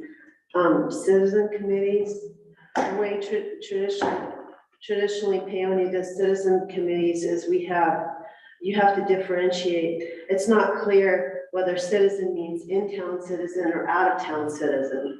That's how it's been in the past. So it's not clear that citizen even means the voting constituents. And then also, I've always missed out of our organizational charts, and I know this one is like really specific to staffing, but I always want to see the Planning Commission and the Zoning Board of Adjustment because they're never acknowledged when we look at the budget. And I just think there's a lot of ignorance as to where those boards fit in. And I don't know, I guess this doesn't have the tree board either. So you are thinking about in the staffing sense, but isn't Planning Commission kind of staffing too? I don't know. I've seen them in other towns. You know, they put some of those, they're actually, you know, statutorily required boards. And I think we need to recognize the validity of that. Thank you. Thank you. Anyone else? All right, seeing none. Okay, questions, comments from the board? Trustee Smith. I agree with citizen Suzanne Watson that I think the citizens need to be put back above the Board of Trustees. And our previous years have had the building inspector listed, and the building inspector has been supervised by the town administrator. So I believe even with our intergovernmental agreement, there will need to be some sort of supervision of the Delta. So I would suggest put the building inspector back in. Building inspector services. Right, yeah. Okay, anything else? Okay. Would someone like to make a motion to accept this? I'd like to make a motion that we accept the organizational chart that's presented by our town administrator with the modification that the citizens are put at the top and that the building inspection services are shown as reporting to the town administrator. Okay, all in favor? Aye. Oh, second, okay. Thank you, Thomas. Okay, all in favor? Aye. Opposed? All right, that motion passes. All right, next up is consideration and approval of resolution 2307, appointing an officer town treasurer. Okay, so as I noted in my memo that Cindy Jones resigned effective May 1st, so we need to appoint a new town treasurer within 30 days. So that's why we're bringing it to you right now. And Nick and I are recommending that you appoint the town administrator as the treasurer as opposed to any of the finance staff, so that we don't get into a situation that if we have a personnel problem, we've got an employee who is also in a statutorily appointed position. And that's, you know, in Preston, we actually had a contract government accountant who did that kind of the job, the professional management systems, and she was appointed town treasurer there, but in all the other ones, I think like City and Walsenburg, that was the administrator that was the town treasurer. Fruita does that as well? Fruita. Fruita, yeah, it's kind of, and to avoid that problem specifically, that you're not mixing the employee and the statutory appointment. And for Morgan's benefit, there's just very specific duties. This is the way I like to explain it. The statutory positions were set up when the main requirement for town clerk was handwriting. So that was before all this licensing, compliance, and Open Records Act. And so these are kinds of leftovers things that are in the legislation. You know, would that be there now? I doubt it, but that's where those statutory appointments are. It doesn't include a town administrator, because I don't think they had them then. So that's where they come from. Okay, discussion from the public. All right, discussion from the board. Yes, trustee. Thank you, Madam Mayor. One thing that concerns me is, and this is a question for our town attorney. If we have a contract with the town administrator, I'm thinking down the road when we have a town administrator, it's not an interim town administrator. If that person is also treasurer, do we not still have the same kind of issues when there's a performance issue or the board, the person serves at the pleasure of the board, that the board has some issues with them, and now there's a statutory requirement for that town administrator to have to go through a certain process in order to get rid of them. That's the only thing that kind of concerns me, because that's the process we just ran into.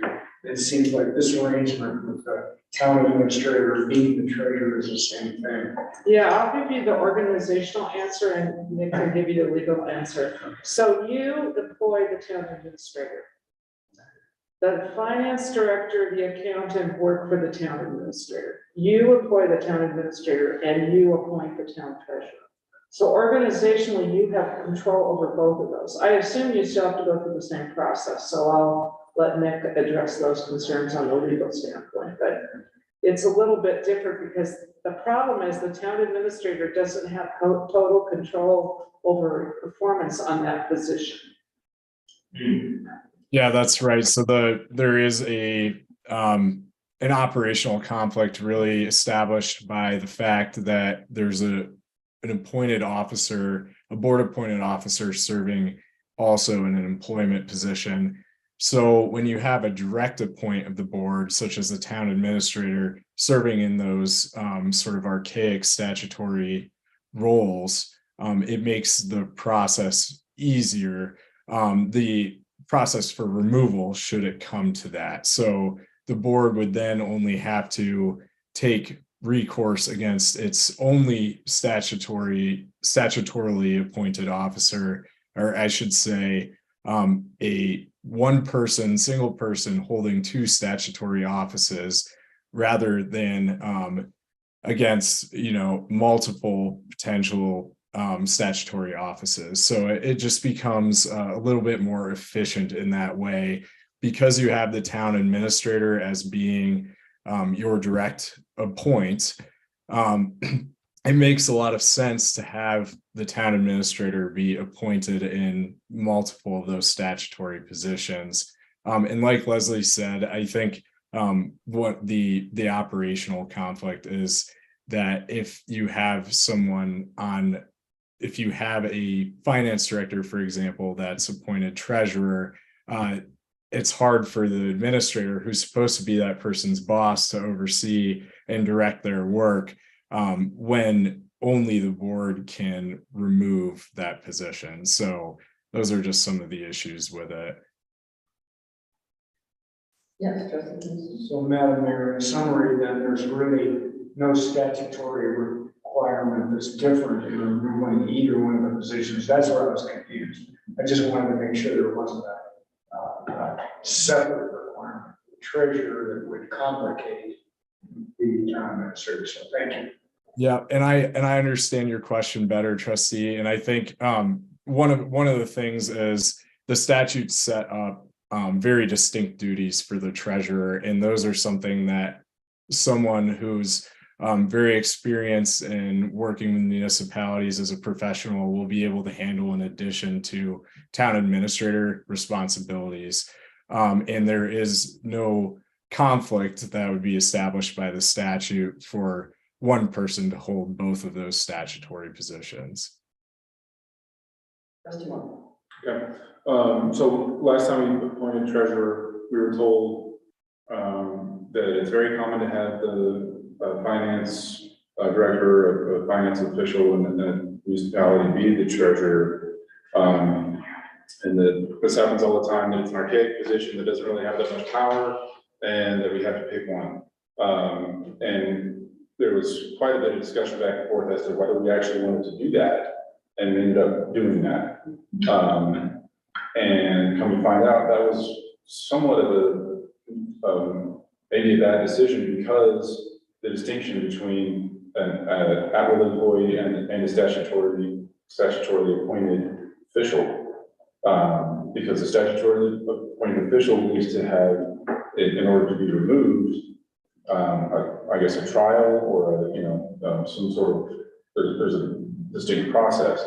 My question is, one, because we have two town appointed positions, if we wanted to remove somebody, would we have to go through that process twice for each position?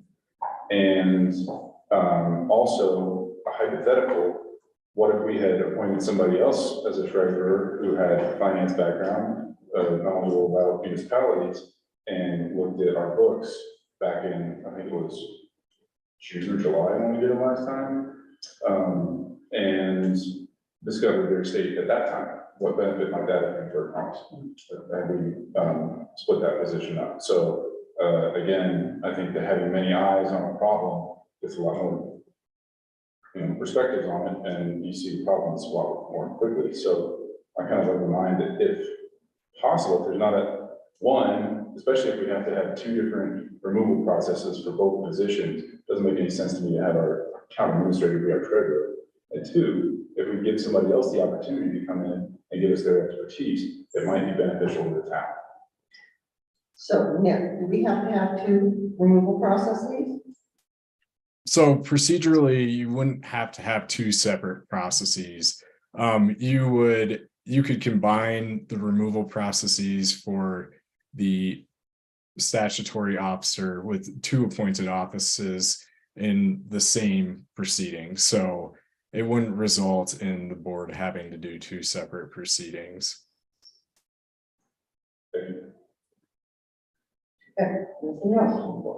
I would just like to add that we're hitting a deadline and we can revisit this issue when we have a new administrator as well. This is sort of a Band-Aid for the moment. But we would have to reappoint anyway, so. Right. Okay, can I get a motion then? I move that we approve resolution 07/2023 as written. Do we have a second? Second. All in favor? Aye. Opposed? Nay. All right, that motion passes. All right, next, we're on to consideration and approval of the hazard mitigation plan. So this needs to be updated this year.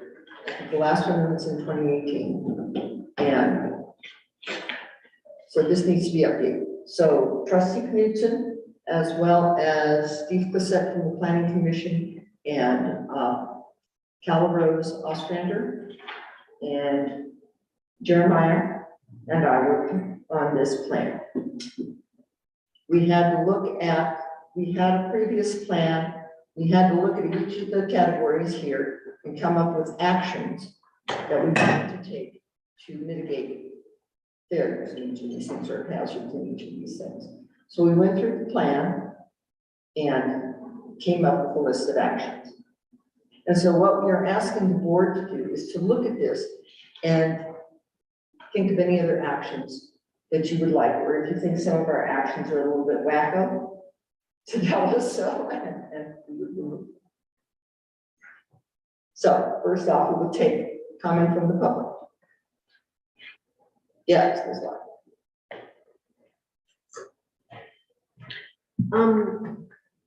You list severe weather, but I'm kind of wondering where our urban forest falls in here. I mean, what if there's like a huge windstorm that came through low downs, and where does that kind of fit in here? We're talking about erosion control and flooding and smoke, but what about like damage from all our trees falling and branches clogging the streets and coming down on houses? And how are we gonna get the emergency services in? And how would we maybe keep that from happening by developing a pruning plan around our streets where the town actually starts taking some of the pot money and like we're able to do and attending to that. But anyway, so I don't know if you considered trees.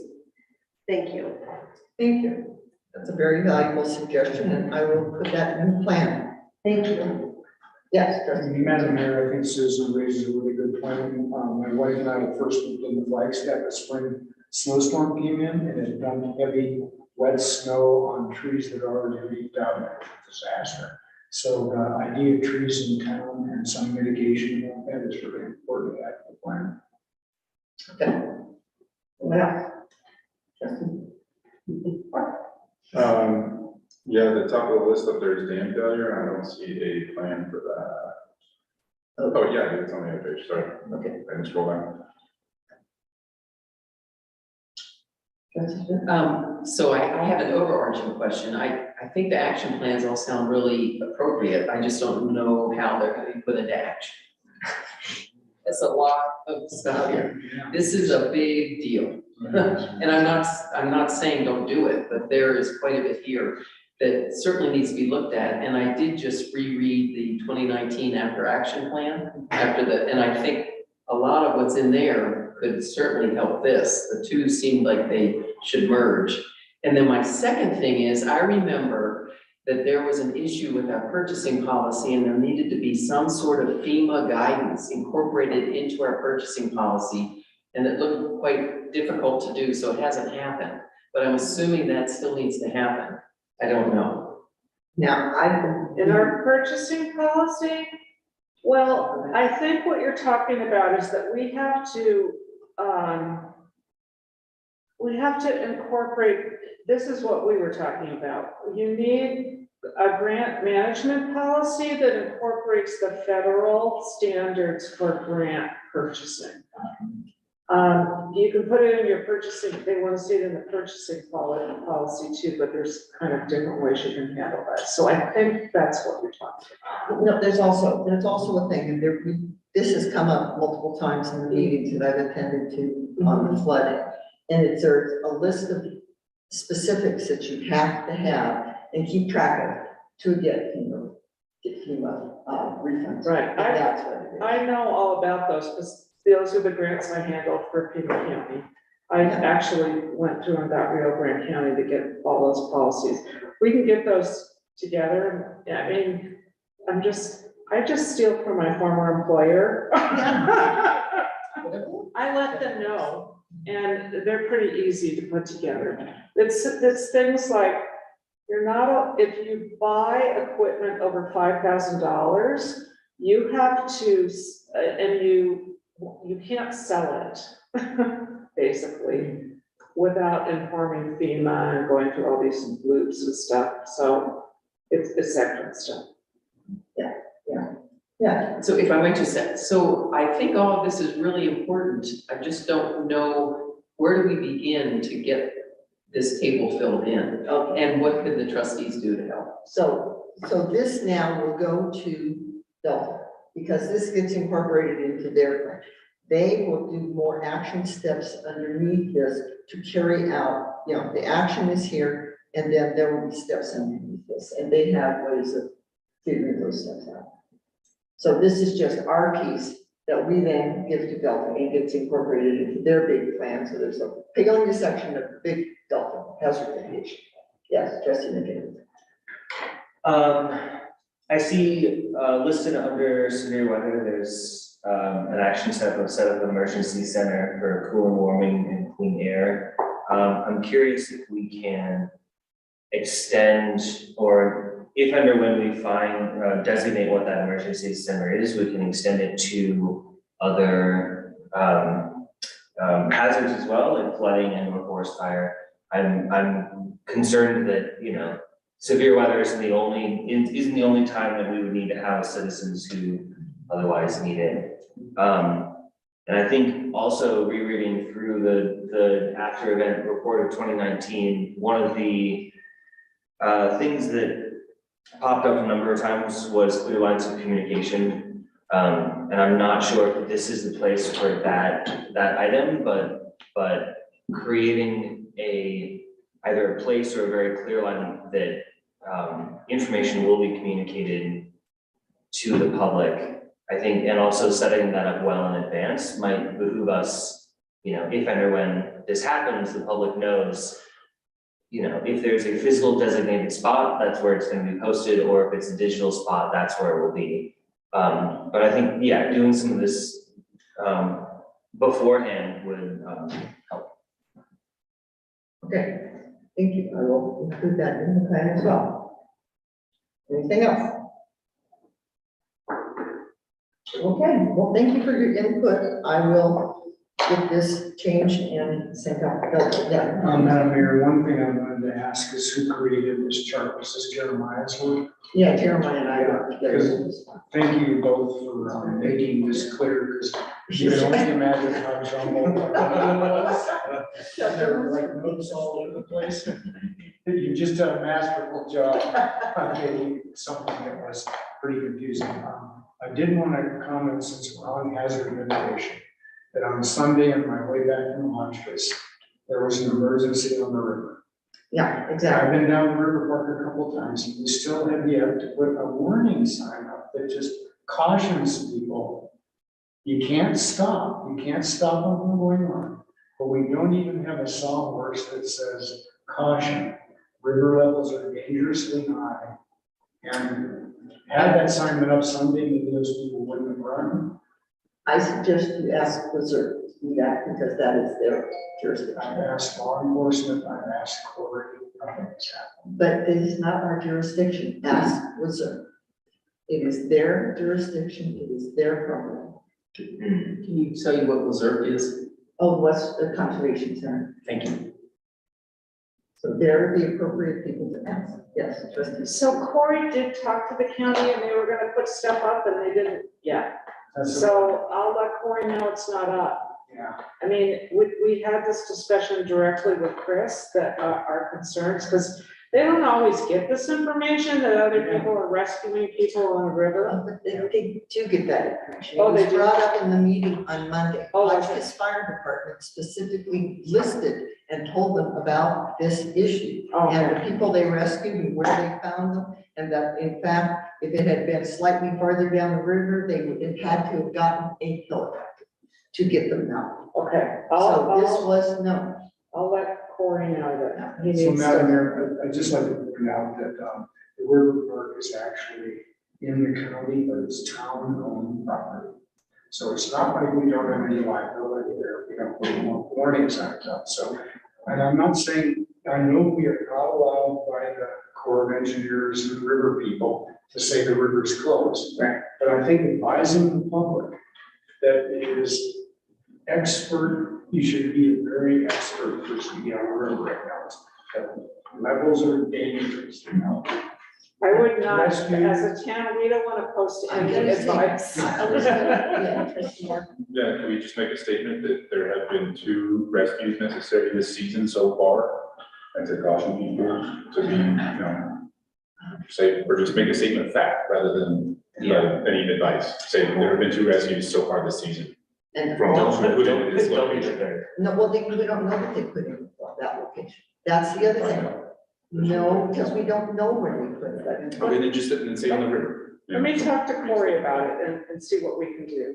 We just gotta stay out of giving specific advice because we don't want to take the risk if that advice comes back. Right. We'll let the county do that. Yeah, trustee Stelter. And there's also a sweeper at the Hotchkiss Bridge. It's just about closed it off. There's only a small section on the right-hand side that you can go through, and it's a life threat, that one. Well, and in truth, we have cars going from Phil's Auto into the river as well. And that's another life threat.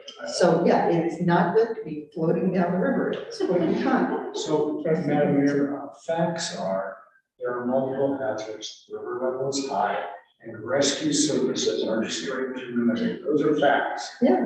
Those aren't just advice or anything. So if these facts are the way up, would be nice. Well, does the town truly own that property? Yes. Yes, Okay. Town owns it, yes. I'll talk to Corey. Okay, all right. Again, thank you for the input. I will. So does the town, with the changes, does the town, can I get a motion to forward this to the county? I move that we forward hazard mitigation plan to Delaware County. Second? I'll second it. All in favor? Aye. Opposed? All right, that motion passes. All right. Madam Mayor, I forgot to mention in my motion that adding the hazard tree thing that was discussed. Oh, yeah, I've got, yeah, we'll go with this. I just want to make sure. Thank you. All right.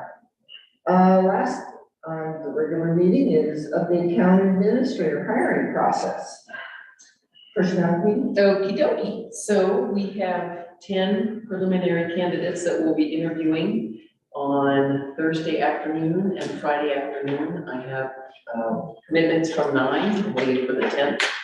And we'll do 2 executive sessions. And I'm going to ask Leslie if, once I put the schedule together, and it's a very tight schedule, it's a half an hour. We're beginning at 4 and the next one's at 4:30. So if they're long-winded, we'll have to politely tell them that we have more questions. And I will send the schedule, and if we could, Leslie, you could, I'll send that to you along with the interview questions, and we had one last application that did not get in the SharePoint. And if you could share that too. When I Okay. send you the schedule tomorrow. Okay, if you could send me that name, that'd be great. Yes, and I'll reattach Okay. everything. Yeah, I wanted to tell you about screening interviews. I know we've gotten into skill sets in the screening interview.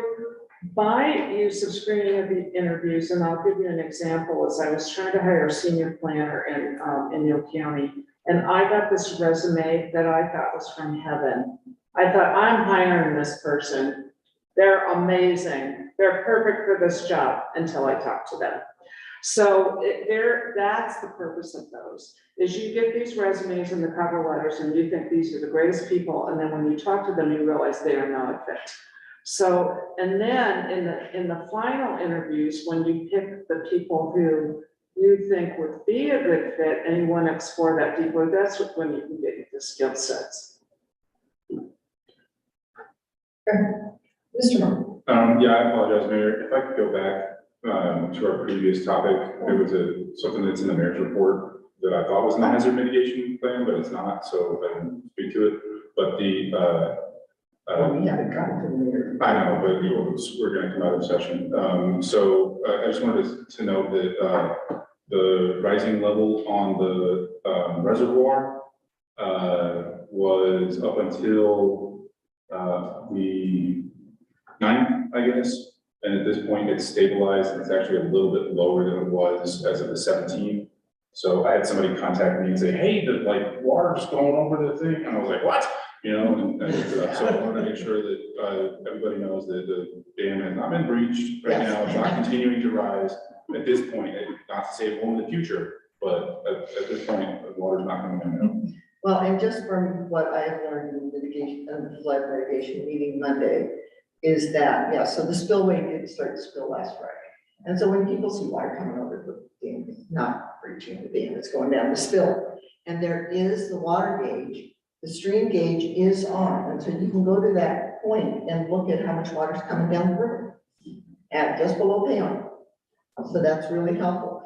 But the other thing too is, they are expecting, there's still a lot of snow out there.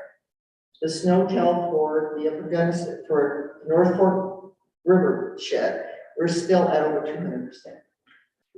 So there's still a lot of water. They are expecting, again, more high water this weekend. So be aware. Thank you, sorry. Okay, now, do we have any more on the update? No, that's it. All right, then why don't we go ahead and do our executive session thing? Yeah, maybe we go into executive session under CRS section 24640224B for conference with the town's water attorney for the purpose of receiving legal advice on specific legal questions regarding the town's water rights. Okay, we have a second. I'll second that. Public? All right, hearing none, all in favor? Aye. Opposed? All right,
We'll leave it till, yeah, it's okay, it's okay.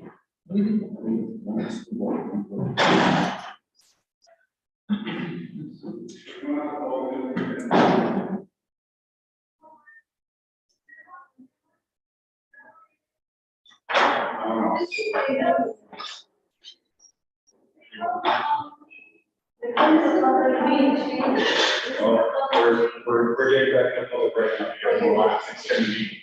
We're just extending. So this is a public meeting right now? Just for the time it takes to extend the meeting. We're going back into executive session. Okay. Yeah, we're just gonna extend the meeting, go back into executive session. Okay. So how? So at least another half an hour, I would say. They're open public chambers. You didn't even close the town meeting. That's what you should have done. And have your executive Point of order. in the other room. Excuse me. Right, thank you. Sorry. It is recording. It's recording. I'm unsure the process is here. That's why I need Nick to answer what I need to do at this point. Is he still on? He's still right here. No. He's come back. Neither one.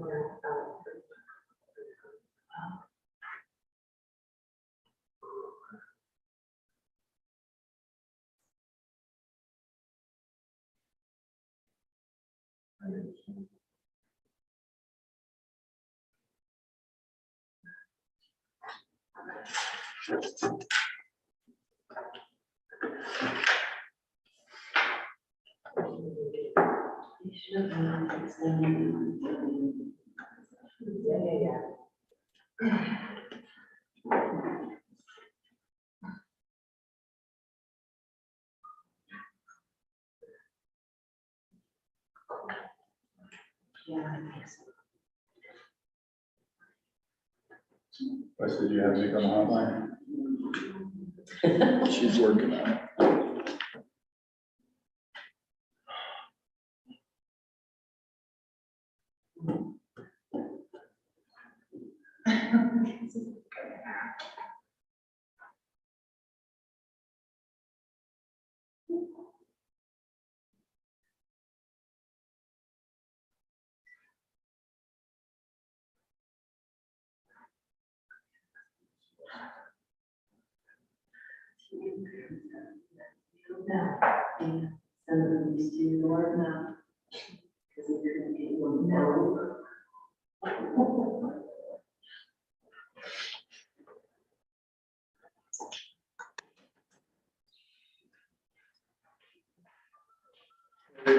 Nick, I need to ask you what I need to do. Do I need to do the final statement and then go back into executive session? Yes, I unfortunately, Mary, will have to finish out the script and then go back into executive session. All right, so that the time is 9:34 p.m. and the executive session has been concluded. The participants in the executive session were trustee McInnes, trustee Knudsen, trustee Markle, trustee Smith, trustee Stelter, trustee Valentine, interim town administrator, trustee Klusmeyer, attorney Tom Bias, and what's Sherry's name? Sherry Kaloya. And attorney Sherry Kaloya. For the record, if any person who participated in the executive session believes that any substantial discussion of any matters not included in the motion to go into the executive session occurred during the executive session, or that improper action occurred during the executive session in violation of the open meetings law, I would ask that you state your concerns for the record. Hearing none, the next item is to extend the meeting. I move that we extend the meeting for 30 minutes. Do you have a second? Second. All in favor? Aye. Opposed? Aye. All right, that motion passes. All right, let's go back and read your executive session thing again. Yeah. I'm gonna go to executive session under CRS section 246402-4B for a conference with the town's water attorney for the purpose of receiving legal advice on specific legal questions regarding the town's water rights. Do I have a second? Again. I'll second. All in favor? Aye. Opposed? Hey. All right, that motion passes. All right.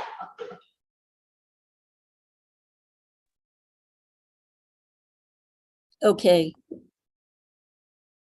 Join. There it is.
The time is now 10:01 PM and the executive session has been concluded. The participants in the executive session were trustee McGinnis, trustee Knudsen, trustee Markle, trustee Smith, trustee Stelter, trustee Valentine, interim town administrator Klusmeyer, attorney Capabias. I still don't have Sherry's last name. Sherry Kaloya. Kaloya, sorry, Sherry, that's great. It's Italian.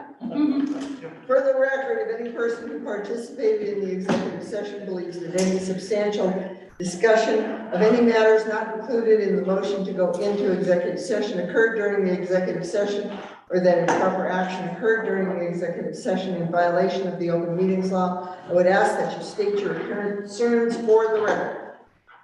If not, the next agenda item is adjourned.